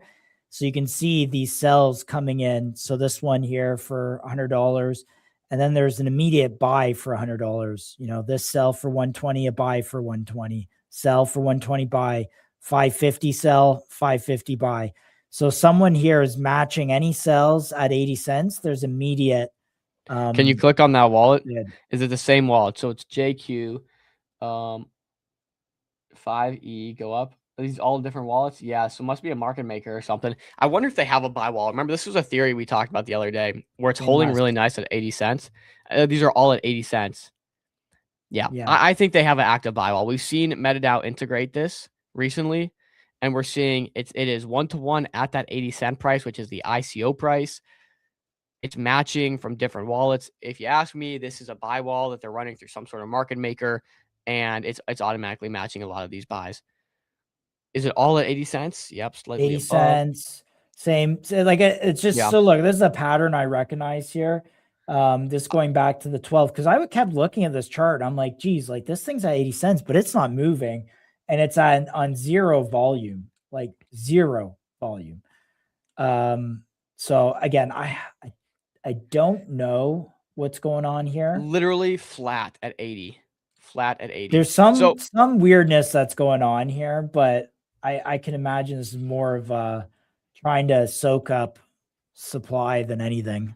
So, and I'll actually pull it up on, because it's weird, and I've noticed this on Dex Screener, it shows one thing, on Mobi it shows another. On Mobi it's showing 7.7. Right? It's showing 0.77 price, although it is still holding very flat around this angle. But when you actually go to look in the order books, the buys are all happening at 0.8. So I'm not sure why this is showing a little below. When you actually go to Solomon on Dex Screener, it is 0.8 cents. Going back to December 14th, 0.8 cents buy wall. Dipped to 0.8 cents buy wall. Down here, 8 cents buy wall. Now we're sitting flat at 80 cents. Completely matching 1-to-1 buys. I think the downside is very limited here. I think they have a buy wall going. Maybe they haven't announced it yet, but I think 80 cents is maybe literally the bottom for this reason. And they might not announce it just because they don't want people to sell into it too much. I think this is trying to get the marginal seller out of the market, maybe soak up a little bit of supply. They, like Loyal did, they can use that supply for future OTC deals at higher markups. And that in effect could be a way that they raise capital in a year down the road if they hit some of those multiples on their market cap. So yeah. I don't know.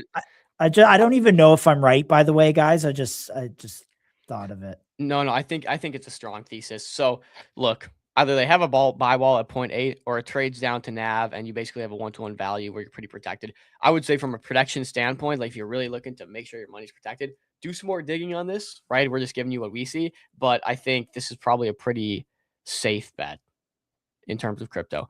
Ave says y'all should check out Nova Shield. You should have Nova Shield on the show. Nova on Met. It's a privacy play, good team. I've definitely seen them. Have we not had them on the show? I can't remember. Nope.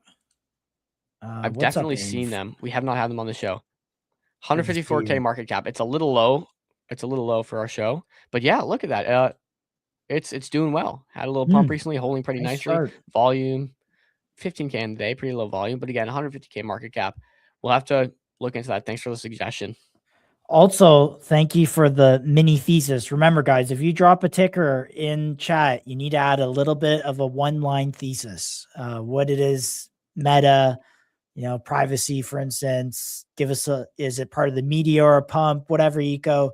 So make sure you drop those theses in. All right, guys, I think that's where we're going to cap here. It doesn't look like we're going to do an America.Fund segment today. I may set up a stream tomorrow, even though I said we wouldn't stream tomorrow. I believe Dom is going to be off. But yeah, I might ape some tokens on America.Fund tomorrow. So GG boys, guys. My promise to you now, I am going to be gone for Friday and over the weekend, but my promise to you is I'm locking in the trenches. As long as they stay hot, I'm going to be monitoring basically everything that launches, everything that's hot, like I used to. There's just been no point recently to stay on glued to the screen. And I'm going to try to get you guys some heaters, make some more calls like the good old days, which hit rate was insane. And yeah, we'll get cooking. We'll have them on the show. It'll hopefully be a lot of fun. Yeah, we have a light schedule for next week. So if there's projects you want to hear from, let us know. And we're going to start scheduling them in. Make sure you tag MCG Live, hit us in the replies, clip our content. I think we have the best live stream show on all of crypto Twitter, guys. I'm not going to lie. Might not be the biggest, but it's definitely the best. Get the MCG Telegram going. Yeah, we do have the MCG Alpha channel, which called friggin' Cled beautifully. So we're, yeah. But you know what? I just went on that little rant about how I'm going to be in the trenches. I'll start dropping you guys tickers, discretion. Obviously, you have to do your own research, not financial advice, but I will maybe drop some tickers in there with theses for you guys. Right. This is educational purposes only. So go check our disclosure on our X page. And yeah, we don't endorse projects. Do your own research, make your own decisions. This is just for fun. Sorry to interrupt there. I just got this new keyboard. I am loving it, dude. I'm loving it. Show me. This out. Bro, it's a Rainy 75 keyboard. It's a nice little weight it's got on the bottom here.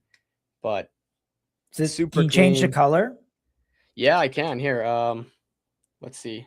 Can you do it lime green? Gotta do it MCG green, bud. I think it's this right here.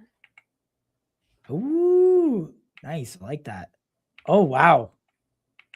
That's what you're clicking away on, eh? Oh yeah, you guys like how it sounds? Here we got a little RGB. Dude, but I love it. This was an expensive keyboard, but man, it's nice. Here, I'll give you guys He's got that MCG money right there on his keyboard. Yeah, right.